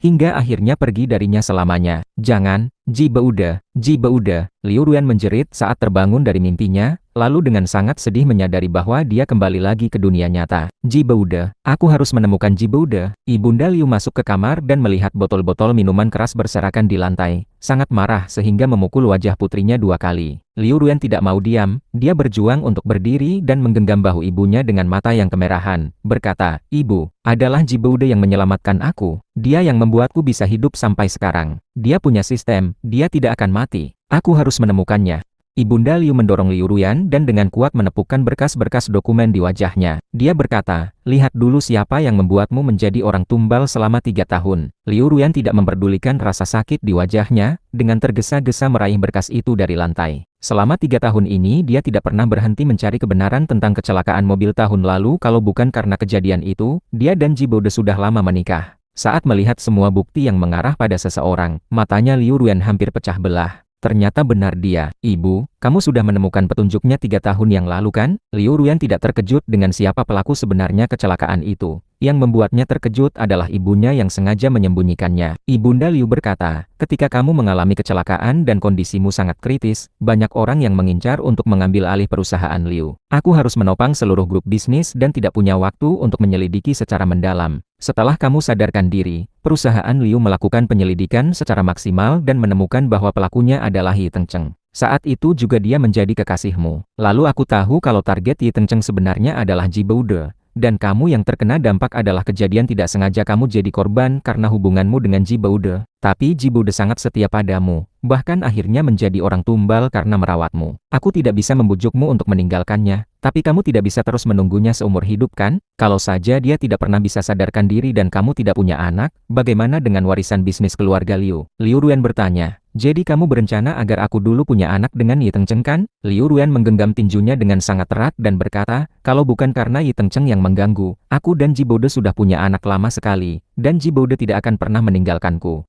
Wajah Ibunda Liu menjadi tidak enak dilihat. Dia berkata, pokoknya kamu tidak mungkin bersama mereka lagi. Daripada terus-menerus mabuk dan hidup dalam hayalan, lebih baik kamu menghitungkan semua hutang dengan Yi Tengcheng. Seperti yang aku tahu, dia tidak pernah dikirim ke keluarga Shu. Liu Ruan marah dan berkata, bagaimana bisa keluarga Ji melakukan hal seperti itu? Kemarahan dan rasa tidak puas meluap di dadanya. Yi Tengcheng adalah orang yang membunuh Ji Boude. Keluarga Ji dengan kejam memaksa anak kandungnya untuk menikahi Shu Tingting, tapi malah tidak tega untuk menyerahkan anak angkatnya Yi Tengcheng. Liu Ruan segera mengemudi ke rumah keluarga Ji untuk menuntut penjelasan, namun yang dia dapatkan adalah kabar bahwa Ji Meiyou sudah hamil.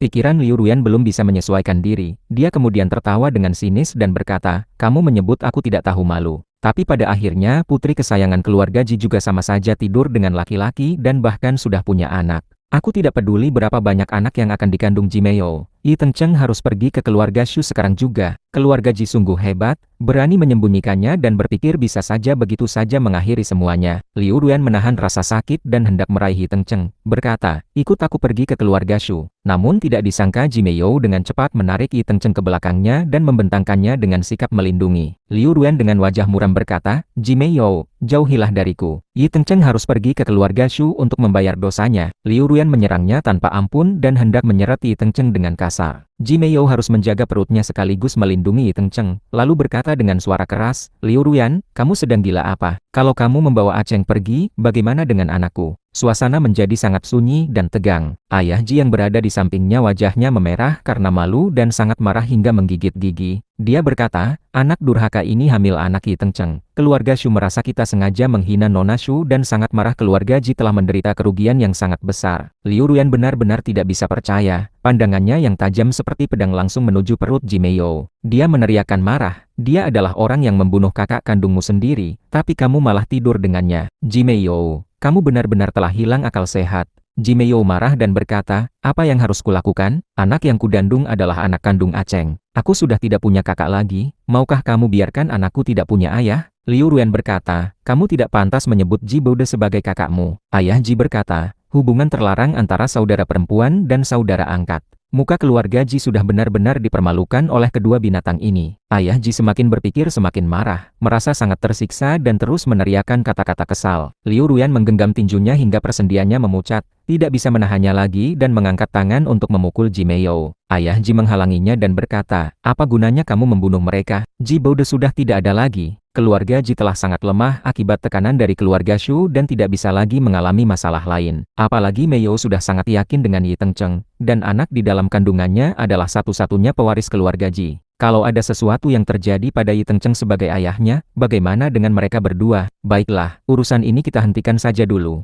Liu Ruan bertanya, hentikan saja. Dia merasa sangat dingin hati karena kebodohan dan keserakahan keluarga Ji. Dia berkata, Ji Boude dibunuh oleh Yi Tengcheng, tapi kamu sebagai ayahnya justru menyetujui agar Ji Meiyou melahirkan anak pembunuh itu. Kalian tidak layak menjadi keluarga Ji Boude. Tetangga-tetangga di luar villa mendengar suara keributan dan datang melihat, lalu mulai membicarakan dan menunjuk-nunjuk mereka. Keluarga Ji yang selalu sangat memperhatikan citra diri kini merasa sangat malu dan tidak bisa mengangkat kepala lagi. Ayah Ji berkata, mari kita masuk dalam rumah dulu untuk membicarakannya. Liu Ruan menyapu tangannya dengan kasar dan menatap mereka dengan pandangan yang sangat dingin dan mengerikan, kemudian mengeluarkan kata-kata dengan suara rendah namun penuh kemarahan, mulai sekarang, keluarga Ji dan Liu akan menjadi musuh seumur hidup. Kekuatan bisnis keluarga Ji pada awalnya sedikit di bawah keluarga Liu. Itulah sebabnya mereka bisa menolerir hubungan Liu Ruyan dengan kedua saudara itu, bahkan pada akhirnya ingin menjodohkan Yi Tengcheng dengannya. Setelah itu, keluarga Shu merasa telah dipermainkan 2 kali dalam urusan Nona Shu, sehingga mereka menghukum keluarga Ji dengan sangat keras. Meskipun demikian, kekuatan keluarga Ji saat ini hampir sama dengan keluarga Liu. Gambar Liu Ruyan sebagai orang yang setia telah hancur. Dia juga sering mabuk dan tidak mengurus pekerjaan kantor, membuat orang-orang dalam perusahaan Liu yang memiliki ambisi besar mulai bergerak lagi. Perusahaan Liu menghadapi masalah dari dalam dan luar, namun tepat pada saat itu Liu Ruyan menyatakan perang kepada keluarga Ji yang telah menjadi sekutu bertahun-tahun. Kedua keluarga memiliki hubungan kepentingan yang sangat dalam, sehingga perusahaan Ji mengalami kerusakan parah dan perusahaan Liu juga tidak mendapatkan keuntungan apa-apa. Liu Ruyan tidak peduli dengan apapun dan seperti anjing gila yang terus menggigit keluarga Ji.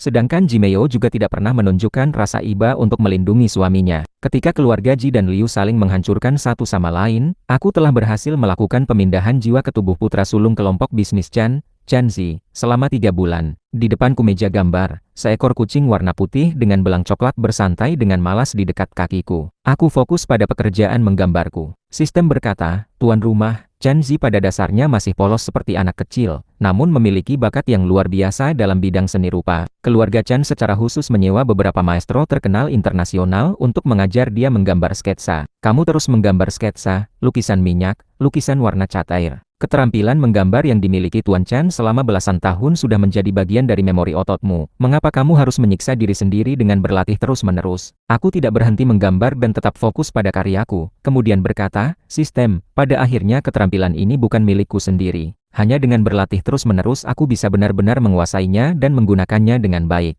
Selain itu, aku ingin menggambarkan 3.000 orang dari 3.000 dunia kecil yang berbeda, mereka yang dipermalukan oleh tokoh utama, meninggal dengan tidak bersalah, dan memberikan seluruh kekuatan mereka untuk mengubah masa lalunya. Mereka semua adalah orang yang sangat baik dan murni hati. Aku berkata, mereka layak untuk dikenali oleh dunia. Ashei, sudah larut malam nih. Ibu Chan masuk ke kamar sambil membawa segelas susu hangat. Pandangannya yang lembut dan penuh kasih selalu tertuju padaku. Kemudian berkata dengan suara pelan, Ashei, sudah waktunya untuk beristirahat. Terima kasih, Bu. Aku menerima susunya dan meminumnya dengan perlahan. Ketika baru saja sadarkan diri dalam tubuh ini, aku sangat tidak terbiasa dan tidak berani menyebutnya ibu. Namun kasih sayangnya yang sangat perhatian membuatku akhirnya bisa melepaskan rasa waspadaku. Aku sangat beruntung bisa mendapatkan kehidupan baru di keluarga Chan. Awalnya aku pernah menanyakan keberadaan pemilik tubuh asli. Sistem berkata, pasangan suami istri Chan telah melakukan kebajikan selama separuh hidup mereka, dan kebaikan mereka telah melindungi Chan Zi agar bisa melakukan kelahiran kembali ke keluarga lain yang bahagia dan kaya raya. Tuan rumah tidak perlu khawatir, sistem telah mengatur semuanya dengan baik di sisi takdir, jadi keluarga Chan tidak akan menyadari ada yang tidak biasa. Mulai sekarang, tuan rumah adalah Chan Zi sendiri. Ibuku menatapku dengan hayalan dan dengan penuh kasih menyentuh bagian bawah rambutku yang lembut. Dia berkata, Ashei, dulu kamu memiliki kecerdasan seperti anak kecil. Jadi mama selalu khawatir kalau nanti setelah mama dan ayah tiada, adikmu tidak bisa melindungimu. Bahkan kalau adikmu bisa melindungimu, nanti saat dia sudah punya keluarga sendiri, berapa banyak waktu yang bisa dia luangkan untuk merawatmu. Mama sungguh tidak bisa merasa tenang. Untungnya Tuhan mengasihani kita. Dia sedikit terdengar tercekik, matanya yang cantik penuh dengan lapisan air mata, kemudian menangis dan berkata, Ashei, akhirnya kamu tumbuh besar juga. Sekarang bahkan kalau mama tidak ada lagi, mama tidak perlu khawatir kamu akan dipermalukan orang. Merasakan kasih sayangnya yang begitu hangat, hatiku sedikit terasa sakit dan aku dengan berani memeluknya untuk pertama kalinya, lalu memanggilnya, Bu. Dia terkejut sejenak, kemudian menangis sambil tertawa dan memelukku erat-erat, berkata, Ashei, anak mama yang baik. Mama akhirnya menunggu hari ini juga. Di luar kamar, ayah dan adikku mendengar suara dan datang melihat. Ayah Chan dengan mata berkaca-kaca mendekat dan menarik istrinya ke dalam pelukannya, berkata, baiklah, baiklah. Ashei yang bisa kembali normal itu adalah hal baik. Jangan terus menangis ya. Namun dia sendiri justru menangis lebih parah lagi dan berkata, aku hanya merasa kasihan pada Ashei. Siapa tahu berapa banyak orang yang mengejek dia sebagai orang bodoh di belakang kita. Bahkan seperti putri keluarga Shu. Meskipun keluarga Shu sangat kuat, masih ada orang yang membicarakan Shu Tingting sebagai orang gila. Ayahku dengan sayang mengelap air mata di wajah ibuku dan membujuknya. Tidak apa-apa lagi, Ashei kita sudah sembuh. Nanti kalau ada orang yang berani menyebut dia sebagai bocah bodoh lagi, aku akan menjadi musuh seumurnya dengan orang itu. Adikku masuk ke kamar dengan mengangkat kaki dan berkata, kalau kakak sudah sembuh, ayo ajak dia keluar saja ya, biarkan semua orang melihat dengan jelas bahwa kakakku bukan orang bodoh.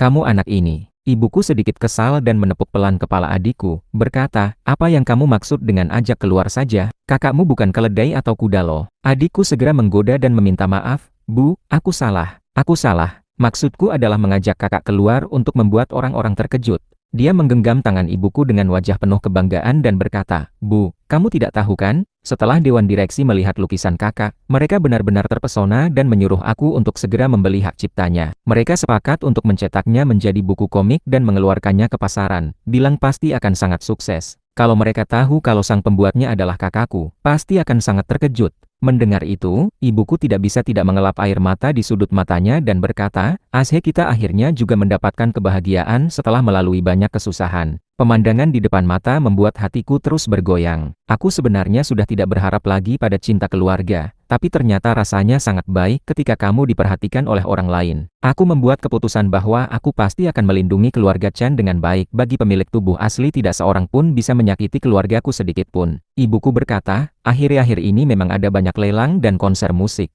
Tapi skalanya terlalu kecil. Dia mulai khawatir lagi tentang penampilan pertamaku di lingkaran sosial setelah sembuh, berkata, wah, belum sempat membeli pakaian yang cocok untuk Ashe. Ayahku seolah mengingat sesuatu dan berkata, bulan depan adalah hari ulang tahun yang ke-80 dari kakek keluarga Yu. Semua tokoh penting dari berbagai kalangan akan datang. Mungkin kita bisa membawa Ashe ke sana saja. Ibuku mengepak tangan dan tertawa, bisa saja. Saat itu semua orang akan tahu kalau Ashe sudah sembuh. Ngomong-ngomong sungguh kebetulan ya, kepala keluarga Yu Youwei, juga tiba-tiba sadarkan diri 3 bulan yang lalu, hanya beberapa hari setelah Ashe sembuh. Youwei mendengar nama yang akrab itu membuatku sedikit terpana. Dia adalah karakter musuh utama yang menyadari diri di dunia pertama, dan setelah itu di setiap dunia dia selalu muncul dengan peran yang berbeda. Setiap nama dia selalu mengandung karakter Wei. Apakah itu hanya kebetulan?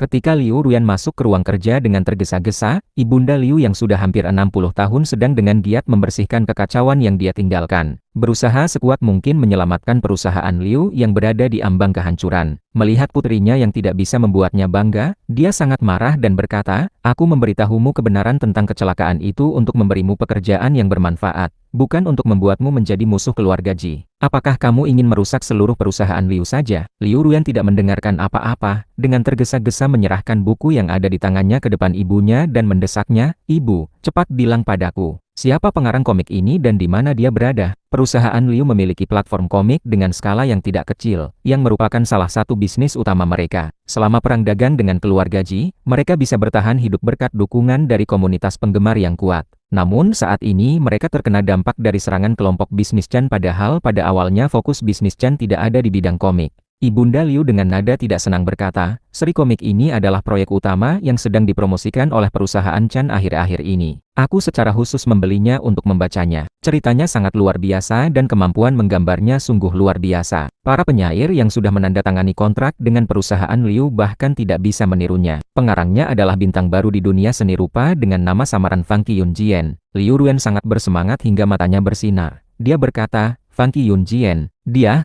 sudah kembali. Ibunda Liu terkejut dan berkata, bagaimana kamu bisa mengenalnya? Di luar dikatakan kalau Funky Yunjian adalah putra sulung kelompok bisnis Chan, Chanzi. Kalau perusahaan Liu bisa menandatangani kontrak dengan dia bahkan hanya untuk satu karyanya saja, mungkin bisa mengatasi kesulitan saat ini. Sayangnya, bagaimana mungkin putra sulung keluarga Chan mau menandatangani kontrak dengan kita? Sambil berkata demikian, Ibunda Liu melihat ke arah Liu Ruyan dengan rasa kecewa yang mendalam. Orang lain yang menjadi orang tumbal selama 20-an tahun, baru sadarkan diri langsung menjadi pelukis jenius. Sedangkan kamu sudah 28 tahun, hanya bisa membuat masalah saja. Setiap kali memikirkannya, Ibunda Liu merasa sangat marah. Kalau saja Liu Ruyan tidak berselingkuh, Yi Tengcheng sudah lama dikirim ke penjara 3 tahun yang lalu, dan sekarang dia pasti sudah menikah dengan Ji Boude dan hidup bahagia. Dia berkata, pada akhirnya, kamu sendiri yang membuat segalanya menjadi kacau. Namun Liu Ruyan sedang terbenam dalam kegembiraan menemukan orang yang dicintainya. Dia memegang buku komik itu dan tidak jelas apakah dia sedang menangis atau tertawa. Ibunda Liu semakin marah dan berkata, sama-sama pernah menjadi orang tumbal. Kepala keluarga Yu Youwei, baru sadarkan diri kurang dari 4 bulan saja sudah mengatur perusahaan Yu dengan sangat rapi. Apa yang kamu lakukan selama 3 tahun ini? Liu Ruyan berkata, Youwei, dia juga datang. Ternyata dia benar-benar mengejar aku ke sini. Seolah terkena rangsangan, Liu Ruyan berteriak dengan penuh ketakutan, tidak boleh biarkan orang itu bertemu dengan Ji Beude. Di mana Chanzi? Aku harus bertemu dengannya. Ibunda Liu mengerutkan kening dengan kuat dan berkata, Ji Beude sudah meninggal dunia. Liu Ruyan berkata, Chanzi itu adalah Ji Beude. Lihatlah buku ini, semua yang digambarkan di dalamnya adalah pengalaman yang dia alami di dalam mimpi.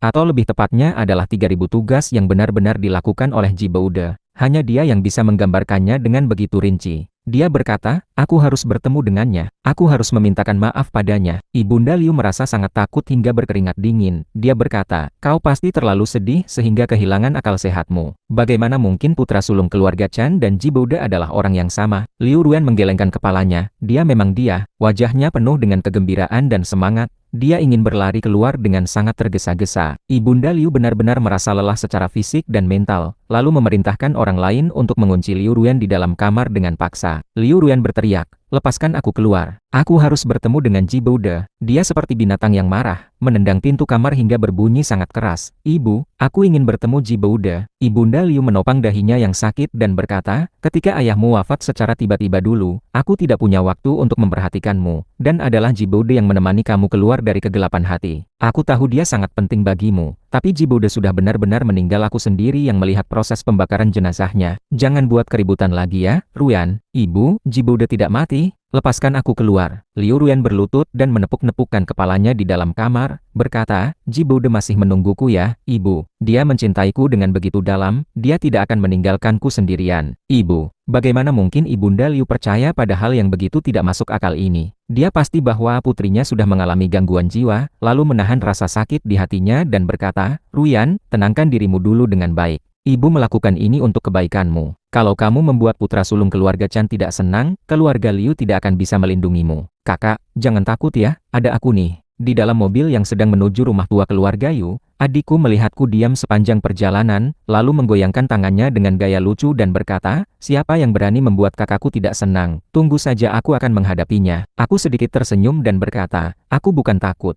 Hanya saja aku sedang berpikir tentang kepala keluarga Yu itu, ternyata dia juga menjadi orang tumbal 3 tahun yang lalu. Adikku menggaruk-garuk kepalanya dan bertanya, kenapa kamu bilang juga? Apakah ada orang lain yang sama? Jantungku berdebar kencang sejenak. Aduh, bagaimana bisa aku ceroboh seperti itu? Adikku berkata, aku tahu sekarang. Kakak kamu maksudkan Ji Xiao kan? Selama beberapa bulan terakhir, peristiwa keluarga Ji dan Liu memang sudah sangat banyak diperbincangkan. Ibuku yang sedikit mendengarnya berkata, kabarnya anak itu pada malam hari keluar rumah sakit saja didorong dari atas oleh saudara angkatnya. Bahkan dipaksa oleh keluarga dan tunangannya untuk memberikan darah hingga akhirnya tidak bisa diselamatkan. Setelah kasus itu terbongkar, keluarga Ji tetap bersikeras melindungi anak angkatnya. Ibuku menggelengkan kepalanya dan berkata, keluarga Ji selalu berkata kalau ayah dari anak angkat itu telah menyelamatkan nyawa anak mereka, tapi apakah Ji Xiao harus mengorbankan nyawanya karena itu? Ngomong-ngomong, anak angkat itu sangat kejam dan licik.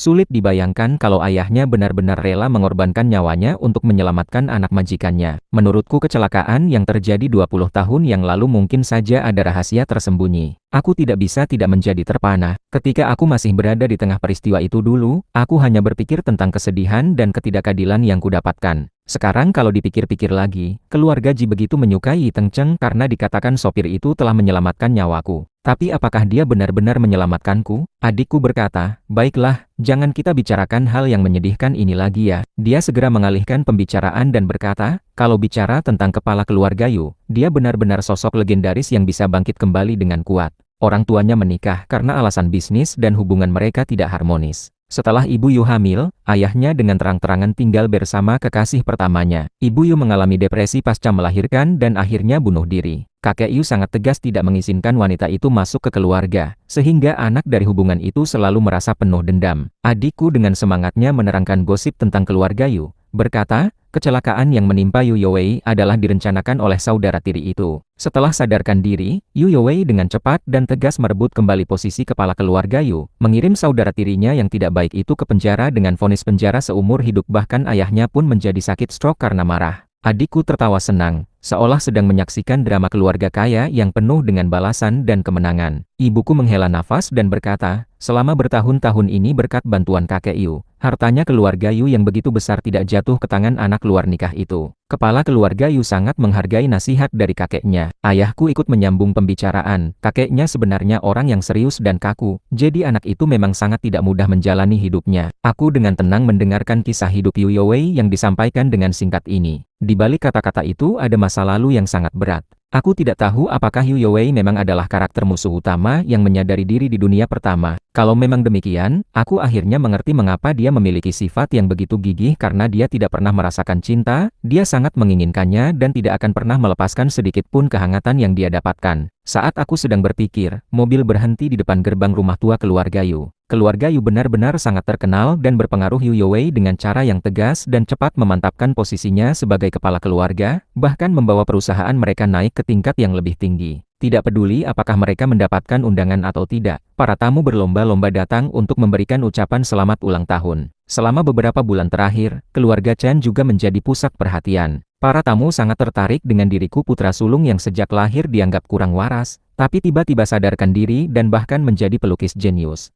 Mobil bahkan belum benar-benar berhenti. Pandangan semua orang langsung menyala padaku. Orang-orang mulai membicarakan, inilah putra sulung keluarga Chen, Chen Xia. Dari cara dia bergerak dan bersikap saja sudah terlihat kemewahan yang tertanam dalam dirinya. Pasti dia telah diasuh dengan baik oleh keluarga besar. Mungkin saja dia tidak bisa belajar semua tata krama sosial dalam waktu singkat setelah baru sembuh kan? Atau mungkin dia tidak pernah bodoh sama sekali. Sebelumnya dia tidak suka menghadiri pesta karena sedang fokus merencanakan cerita karyanya. Kalau tidak, bagaimana bisa dia menggambar karya yang begitu hebat dalam sekejap?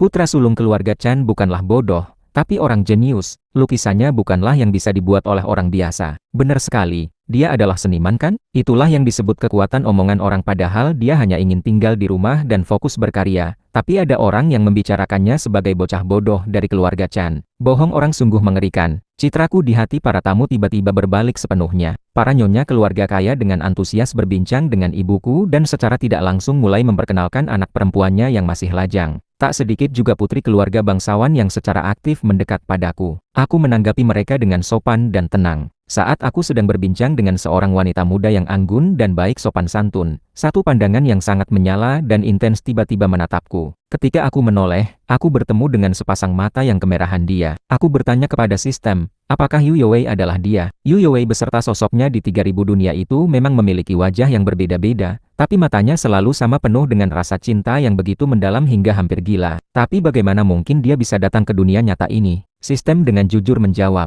tidak ada yang namanya dunia nyata. Dunia ini sama seperti dunia-dunia kecil lainnya, semuanya terbentuk dari cerita fiksi. Kamu dan Yu Youwei sama-sama sebagai karakter latar yang dipermainkan oleh alur cerita. Ternyata aku juga adalah karakter yang dipermainkan ya. Rasa tidak puas muncul dalam hatiku, mengapa sang penulis bisa begitu mudah menuliskan hidup kita yang penuh tragedi dan singkat hanya dengan beberapa kalimat saja. Kita bukanlah orang kertas tanpa jiwa. Kita memiliki darah dan daging, bisa merasa sakit dan menangis. Sistem berkata, jika ada tokoh utama, pasti ada juga tokoh pembantu. Namun, beberapa tokoh utama tidak memiliki pandangan hidup yang benar, menyakiti tokoh pembantu yang tidak bersalah, sehingga dunia-dunia kecil itu penuh dengan kemarahan dan hampir hancur. Karena itu Dewa Utama mengikatkan penanggung jawab tugas untuk memperbaiki alur cerita. Sistem berkata dengan nada yang menunjukkan rasa takutnya, aku juga baru tahu kalau roh Yu Youwei tersebar di 3000 dunia. Awalnya dia berencana untuk menghancurkan setiap dunia kecil lalu menghancurkan Dewa Utama. Tapi dia bertemu denganmu, setiap kali dia mencintaimu, dia akan menyadari ingatan dari serpihan rohnya di dunia lain, hingga akhirnya semua terkumpul dan dia kembali ke sini. Lebih tepatnya, karakter musuh itu bukan mengejarmu selama 3000 dunia, melainkan di setiap dunia dia tidak bisa tidak mencintaimu dengan mendalam. Hatinya saya terpukul kuat.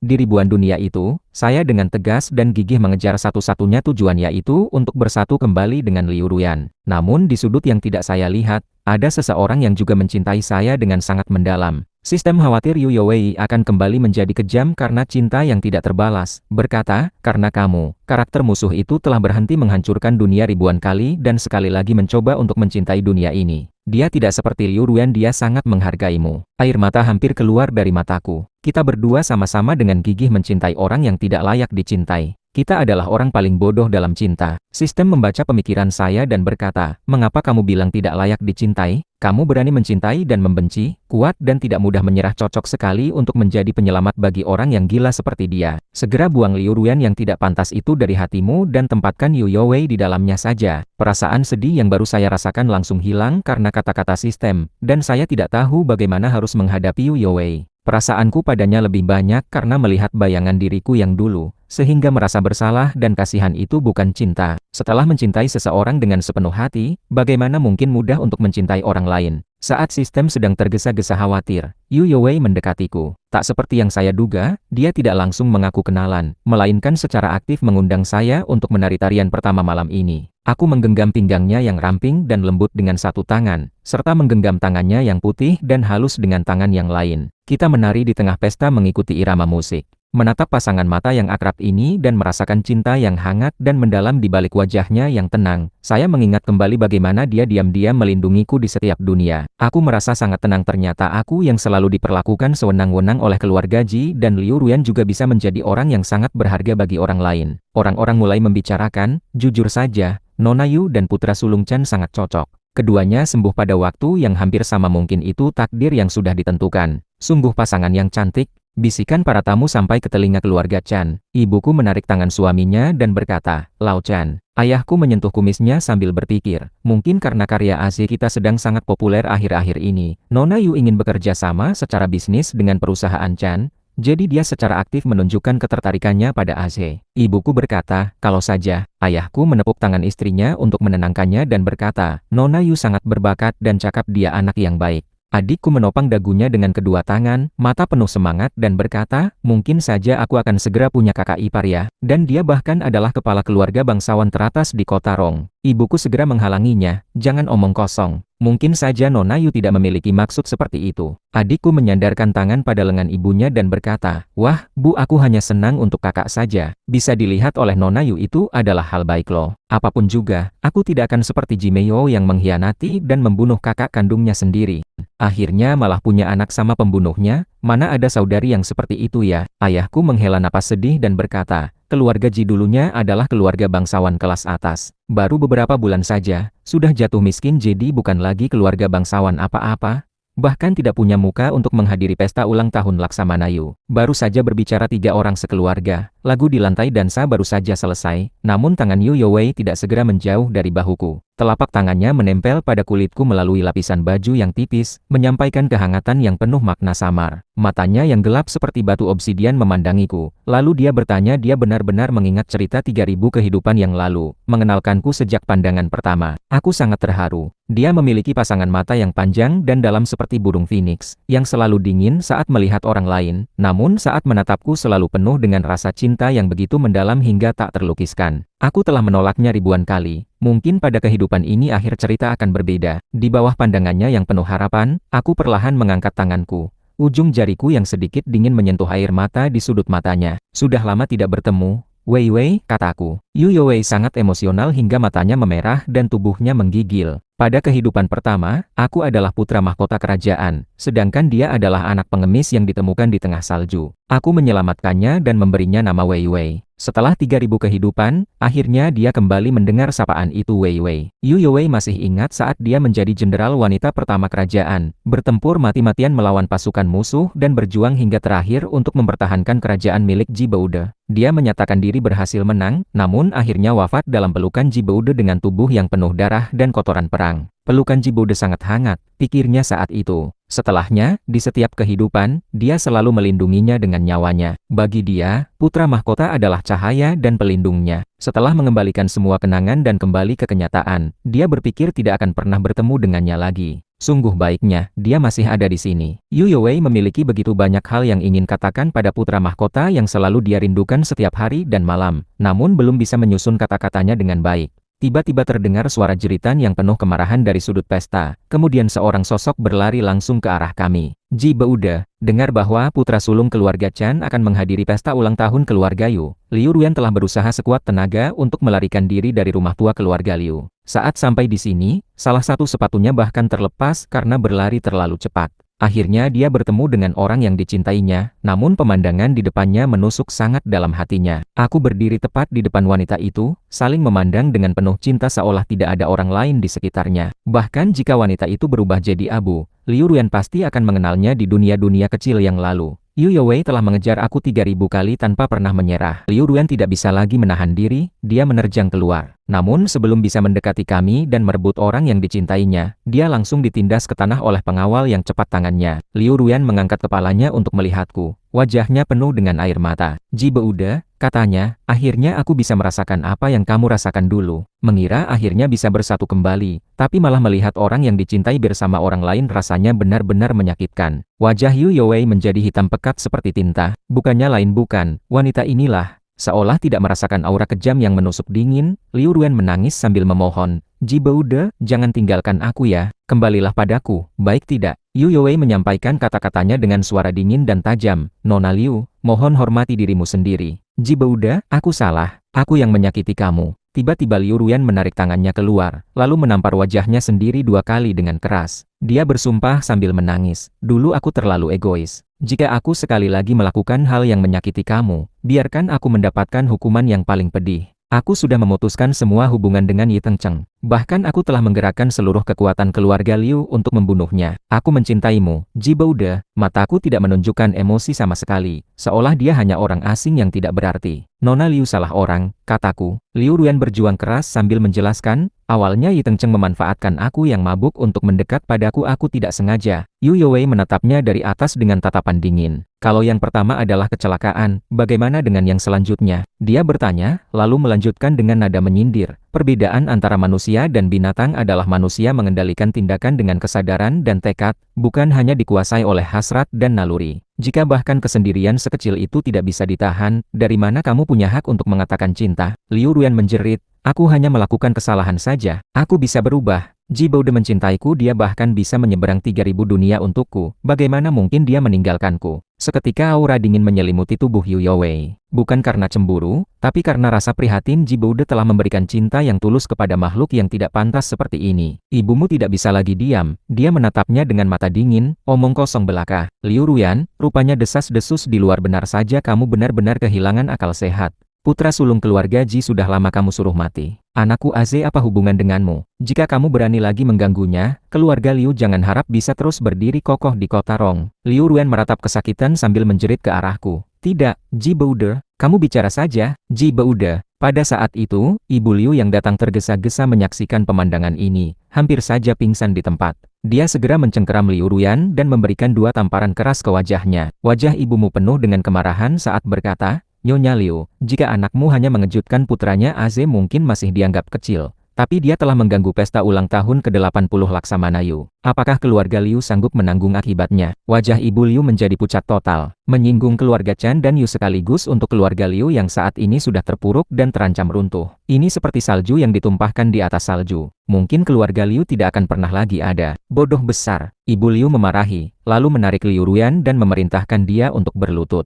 Namun Liu Ruan hanya terus menangis dan memohon, Ji Beude, jangan tinggalkan aku. Aku sungguh menyadari kesalahanku. Ibu Liu merasa kepalanya berputar dan pandangannya semakin kabur. Tulang punggungnya yang sudah bungkuk semakin membungkuk, dan meskipun rambutnya sudah penuh uban, dia tetap bersandar untuk tidak jatuh. Dia kemudian merangkak dengan gemetar untuk meminta maaf satu persatu kepada kedua keluarga. Karena tragedi perkawinan Ibunda Yu Youwei, dia selalu menjauhi hubungan asmara. Namun kini, Laksamana Yu melihat bahwa cucunya yang hampir saja hidup sebatang kara ternyata menunjukkan tanda-tanda dekat dengan pemuda keluarga Chan. Pria itu bukan hanya orang yang berbakat, tapi juga memiliki penampilan, latar belakang, dan akhlak yang sempurna. Laksamana Yu sangat puas, bagaimana mungkin dia akan membiarkan keluarga Liu yang sepele menyakiti calon menantu lelakinya. Laksamana itu kemudian memberikan peringatan yang tegas dan keras kepada keluarga Liu. Ibu Liu berdiri dengan canggung sambil terus meminta maaf, silakan tenang, Pak. Liu Ruan tidak akan pernah lagi muncul di hadapan Nona Chan. Setelah naik ke dalam mobil, seolah-olah Ibu Liu tiba-tiba bertambah 10 tahun tua. Beberapa bulan yang lalu, dia masih merupakan Nyonya Liu yang mulia dan anggun. Namun kini dia tampak seperti wanita tua yang sudah sangat tua. Liu Ruan berkata, Bu, dia memang Ji Beude kan? Kamu juga mengenalnya, bukan? Ibu Liu menoleh dengan gerakan yang kaku, menatap putrinya yang sudah tidak waras dengan pandangan penuh kesusahan dan keputusasaan. Suaranya pun terdengar lebih tua beberapa tingkat.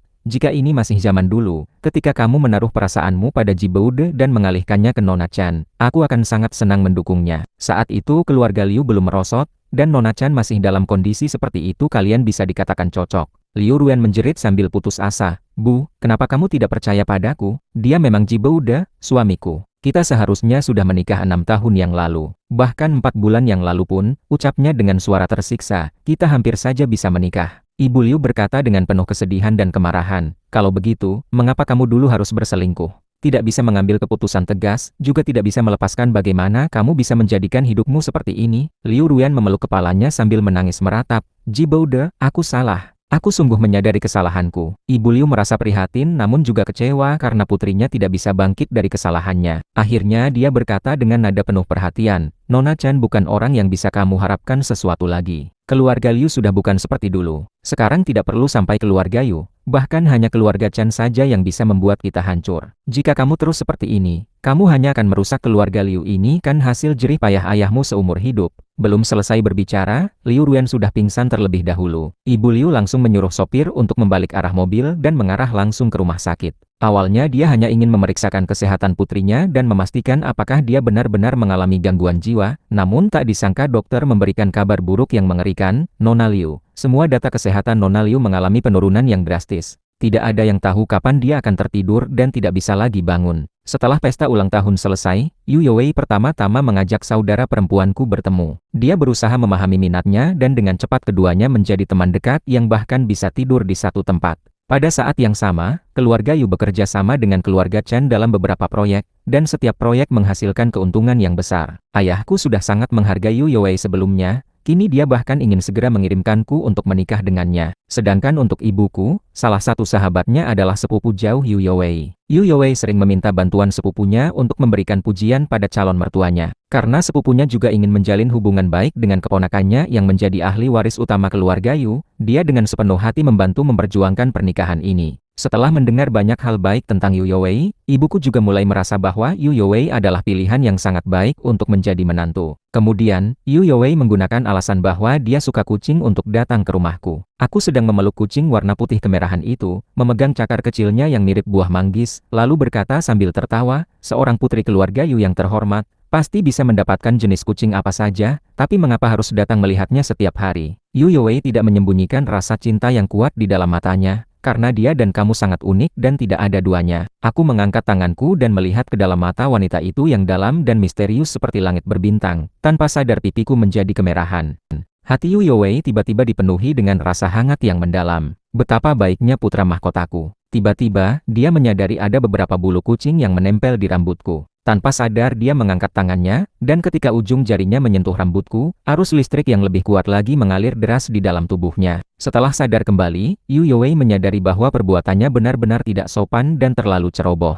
Saat dia hendak meminta maaf, dia menyadari sesuatu dan wajahnya langsung penuh dengan senyum yang melengkungkan matanya. Tadi aku tidak menolak tindakannya, ini adalah sinyal yang sangat baik, yang berarti dia akhirnya mulai bisa memasuki hatiku perlahan-lahan. Sudah 3000 kehidupan, Yu Youwei memiliki kesabaran yang luar biasa. Dia percaya bahwa suatu hari nanti, dia akan bisa memenuhi seluruh hati dan pikiran putra mahkotanya. Yu Youwei baru pergi pukul 8 malam, namun baru saja keluar dari rumah. Dia kembali lagi sesaat kemudian. Saudara perempuanku juga melihatnya dan berkata dengan tersenyum, Kakak Wei Wei, lebih baik saja pilih tanggal untuk pertunangan aja ya. Aku sudah menunggu untuk minum anggur pernikahan kakak dan kakak ipar. Ibumu menggeleng kepala dengan tersenyum tidak tega lalu menepuk dahi anak perempuannya. Kamu anak ini ya, ibu belum siap dengan barang tunangannya loh. Mendengar kata-kata keluarga Chan seperti ini, Yu Youwei menjadi sangat malu hingga kedua pipinya memerah. Dia hampir saja berbalik dan berlari sejauh 10 putaran. Namun kali ini dia datang untuk memberikan berkas dokumen kepada Chan Zi. Dia AC, ini adalah hasil penyelidikan yang kamu minta, ucapnya. Setelah Liu Ruyan membuat keributan besar di pesta ulang tahun dan menyatakan bahwa aku adalah Ji Boude, aku merasa tidak terlalu nyaman menggunakan kekuatan keluarga Chen untuk menyelidiki perkara lama keluarga Ji. Jadi aku meminta bantuan padanya. Yu Youwei sudah bisa menebak bahwa Ji Boude memang aku sendiri. Saat memikirkan segala yang telah kudalui, dia merasa marah namun juga sangat prihatin. Dahulu kecelakaan mobil itu sengaja dibuat oleh ayah Yi Teng Cheng, katanya sambil dengan cermat memperhatikan perubahan ekspresi wajahku. Beberapa hari sebelum kecelakaan, dia mengetahui bahwa dirinya menderita kanker lambung stadium akhir. Karena khawatir dengan anaknya yang masih kecil, dia sengaja membuat kecelakaan itu dan mengorbankan nyawanya agar keluarga Ji merasa berhutang budi besar padanya. Namun tidak disangka keluarga Ji justru melakukan hal yang begitu salah arah. Yu Youwei tidak memiliki sedikit pun rasa suka pada mantan mertua dan mantan saudara perempuan iparnya, hanya rasa benci yang mendalam. Bagaimana mereka berani melakukan hal seperti itu? Aku menggenggam berkas dokumen itu dengan tangan yang gemetar. Akhirnya aku mengetahui kebenaran yang sebenarnya. Rasa marah, tidak puas, dan berbagai emosi lain menyatu dalam diriku. Dia AC, apa kamu baik-baik saja? Tanya Yu Yowei. Aku menatapnya dengan mata kosong, kemudian akhirnya memeluknya erat. Air mataku merendam bajunya, dan suaraku yang terdengar tersendat membawa rasa tersisih dan kelegaan yang menyakitkan hati. Wei Wei, aku tidak berhutang apa-apa padanya. Keesokan harinya, bukti bahwa sopir pada waktu itu sengaja memalsukan kecelakaan diletakkan di atas meja Ayah Ji dan Ji Meiyou. Juga disertakan bukti bahwa Yi Tengcheng telah melakukan pelecehan, isolasi, dan penghinaan terhadapku saat kita masih sekolah. Setelah melihat semua perbuatan yang sangat keji itu, meskipun hati Ayah Ji sangat keras dan dingin, dia tidak bisa lagi menahan kemarahannya. Saya telah bekerja keras sepanjang hidup untuk membangun bisnis ini, namun kini hancur berkeping-keping. Keluarga Ji telah menjadi bahan ejekan orang banyak. Selama bertahun-tahun, keluarga Ji hanya merawat ular berbisa seperti kamu, serunya. Yi Tengcheng malah menunjukkan sikap acuh tak acuh.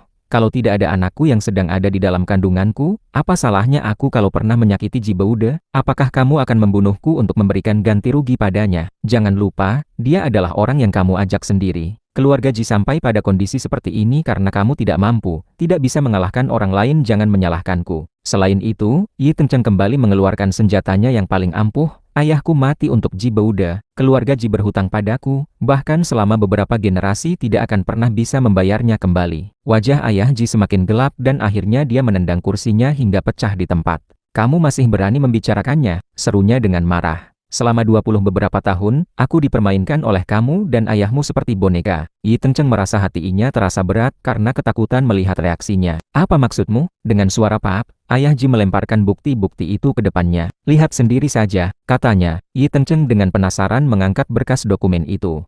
Setelah melihat isi berkasnya dengan jelas, dia ketakutan hingga terus mundur ke belakang, seolah dia sedang memegang sesuatu yang sangat mengerikan, lalu melemparkan berkas itu dengan keras. Dia berkata dengan gemetar, bagaimana bisa terjadi seperti ini? Mengapa jadi seperti ini? Yi Tengcheng menutupi kepalanya dengan tangan yang penuh kesakitan, seolah kepalanya akan meledak. Ji Boude tidak membunuh ayahku yang sengaja membuat dirinya mengalami kecelakaan. Bagaimana mungkin? Namun kebenaran sudah jelas di hadapannya.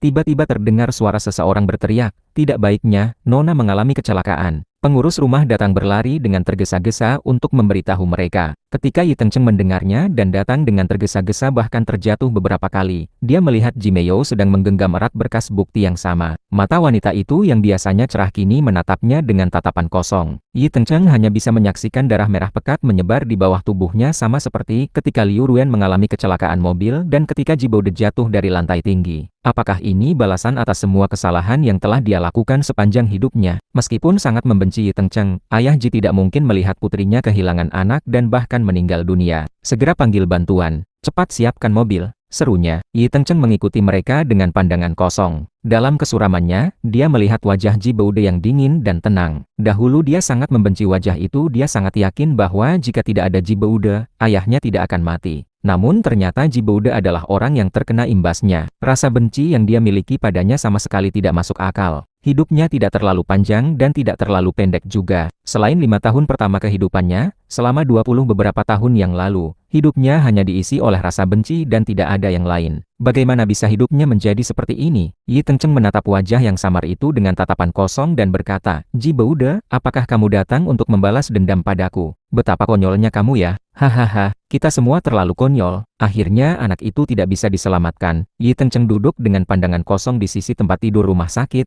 tidak berkata apa-apa. Ji Meiyou berbaring lemah di atas tempat tidur. Setelah cukup lama, dia perlahan mengangkat tangannya dan menempatkannya di perutnya yang belum pulih rata. Keguguran pada usia kandungan yang cukup besar hampir saja merenggut nyawanya. Kakak tidak pernah memiliki niat untuk menyakiti orang lain, aku yang selalu menyalahkan dia, katanya. Liu Ruan benar. Aku tidak layak menjadi saudara perempuannya. Ji Meiyou menangis sambil mata penuh dengan air mata. Aku bersalah pada kakak, juga bersalah pada anakku. Yi Tengcheng menatap ke arah kosong tanpa ekspresi, mendengar tangisan Ji Meiyou dengan rasa tidak peduli. Anak sudah hilang, dan Ayah Ji tidak akan lagi melindunginya. Ji Meiyou, ucapnya, aku telah memberikan obat padamu dan sengaja mendekat padamu untuk hamil dengan anak ini hanya untuk mendapatkan perlindungan. Kamu terlalu bodoh, bahkan menanggung semua tuduhan dan tidak pernah membocorkan kebenaran. Sekarang anak sudah hilang, tidak ada alasan lagi untuk kita melanjutkan hubungan ini.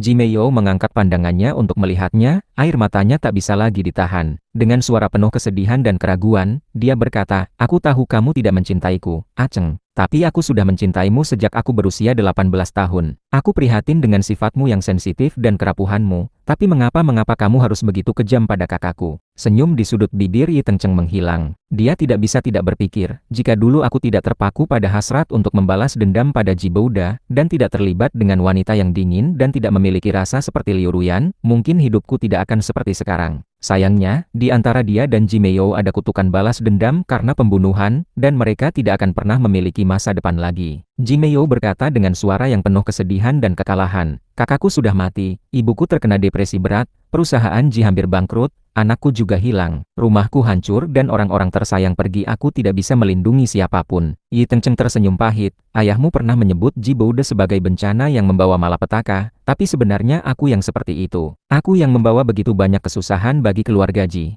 Setelah diam sangat lama, akhirnya dia membuka mulutnya, "Maafkan aku." Di dalam kamar lain di rumah sakit, Liu Ruyan yang biasanya menangis dan tidak waras kini cukup sadar dan tenang. Dia bersandar pada bantal sambil menonton siaran langsung. Sejak setahun yang lalu dia terkena penyakit itu, waktu tidurnya yang panjang semakin lama setiap hari. Liu Ruyan tahu bahwa suatu hari nanti dia akan tertidur dan tidak bisa lagi bangun. Ini adalah balasan atas perbuatannya, dan dia tidak punya pilihan selain menerima. Untungnya, kali ini dia sadarkan diri tepat saat pernikahan abadinya Chan Zi dan Yu Youwei berlangsung. Wajah Chan Zi tidak sama sekali dengan Ji Bouda, namun Liu Ruyan tetap bisa melihat sosoknya yang dulu hidup dan penuh semangat melalui mata wanita itu yang bersinar seperti bintang. Di layar televisi, dia dengan penuh cinta menatap wanita lain. Liu Ruyan ingat betul, bertahun-tahun yang lalu, dia juga pernah melihat sosok pria itu mengenakan jas berkualitas tinggi yang dibuat khusus untuknya. Dulu Liu Ruyan hanyalah seperti serangga yang terjebak di selokan dan dipermalukan orang lain. Kemudian sosok itu datang seperti sinar cahaya, dengan tegas memasuki kehidupannya yang gelap dan busuk, serta membawanya menuju cahaya, seolah-olah dewa turun dari surga untuknya, namun dia hanya ingin menariknya ke dalam lumpur bersama-sama. Dia telah menghina sosok itu dengan kebohongan dan pengkhianatan. Pandangan Liu Ruyan perlahan berpindah ke wanita yang mengenakan gaun pengantin suci dengan renda yang elegan. Dari Yu Youwei, Liu Ruyan merasakan aura yang sama dengan dirinya, mereka sama-sama orang gila yang terpaku pada sesuatu. Namun yang berbeda adalah, Yu Youwei tidak tega menyakitinya, dan dia akan dengan tegas berdiri bersamanya di atas panggung yang lebih tinggi, bersinar terang benderang. Liu Ruyan sudah lama menyadari bahwa kehilangan sosok itu adalah hal yang layak dia terima, dia pantas mendapatkan hukuman itu. Pintu kamar dibuka, dan Ibu Liu memasuki kamar dengan menggunakan tongkat penyangga. Di tangannya dia membawa kotak penyimpan makanan hangat. "Ruyan, kamu sudah sadar ya? Ibu membuat pangsit favoritmu saat kecil," katanya. Sambil mendengar suara tawa dan kegembiraan dari televisi, Ibu Liu tidak lagi terus mengatakan bahwa itu bukan Ji Bouda. Dia duduk di sisi tempat tidur, membuka tutup kotak makanan, lalu mulai bercerita dengan suara rendah seperti ibu biasa. Yi Tengcheng telah secara sukarela menyerahkan diri kepada polisi. Hasil vonis baru saja keluar, hukuman penjara seumur hidup. Aku menerima hal itu dengan tenang saja. Ibu sudah tua dan tidak kuat lagi. Aku tidak bisa mempercayai siapapun lagi. Jadi aku memutuskan untuk menyumbangkan seluruh perusahaan Liu. Paman-pamanmu telah berselisih selama puluhan tahun demi perusahaan itu, tapi pada akhirnya mereka tidak mendapatkan apa-apa. Kamu seharusnya melihat ekspresi wajah mereka saat itu," katanya dengan nada sedikit menyindir. Kemudian suaranya menjadi sedikit getar dan matanya memerah. "Ayahmu adalah orang baik yang setia pada rasa cinta dan persahabatan. Jika dia masih hidup, pasti akan memilih salah satu dari sepupu-sepupumu untuk meneruskan bisnis keluarga. Tapi paman-pamanmu telah membunuh orang yang paling menyayangi mereka." Liu Ruyan menangis sambil makan pangsit yang diberi makan ibunya. Di televisi, pernikahan telah resmi selesai. Ji Bouda ini telah menjadi milik orang lain. "Apakah aku berbeda dengan mereka?" pikirnya. "Aku juga telah membunuh orang yang paling mencintaiku di dunia ini." Ibu Liu berkata dengan suara penuh penyesalan, "Ibu minta maaf padamu. Selama bertahun-tahun, ibu sibuk mengelola perusahaan Liu dan melupakan tujuan awal ayahmu mendirikan perusahaan itu. Dia ingin kamu hidup bahagia dan senang, tanpa harus khawatir tentang apa-apa. Ibu tidak bisa merawatmu dengan baik," katanya dengan penuh penyesalan. "Jika dulu ibu bisa lebih banyak menghabiskan waktu bersamamu, mungkin kamu tidak akan memiliki bayangan masa kecil yang begitu dalam. Bagaimana mungkin kepribadianmu akan menjadi begitu menyimpang? Jika ibu lebih awal mengajarmu untuk menjaga diri dan hidup dengan baik, Ji Bouda tidak akan mati, dan kamu juga tidak akan terkena penyakit aneh ini." Ibu Liu memegang mangkuk sambil menangis hingga air mata mengalir deras. Dia terdengar tersedak saat berkata, "Ruyan, ibu yang telah merusak hidupmu." Liu Ruyan menjawab, Tidak, Bu. Ini karena anakmu tidak taat pada muara. Pandangan Liu Ruyan semakin kabur, namun rasa sakit di hatinya tetap terasa jelas bahkan saat tidur dia tidak bisa merasa tenang. Aku bersalah pada Jiboude, juga bersalah padamu. Sepanjang hidup ini, aku tidak bisa menjaga apa-apa dan menyakiti semua orang yang tersayang, katanya. Liu Ruyan tidak tahu berapa lama dia tertidur. Tampaknya dia beberapa kali sadarkan diri sesaat, mendengar berita bahwa Chanzi telah menjadi ayah, bahwa dia telah memenangkan penghargaan. Saat dia sadarkan diri untuk yang terakhir kalinya, ibunya sudah terlalu tua hingga tidak bisa berjalan lagi, bahkan tidak sempat meminta perawat untuk membawanya datang bertemu dengannya.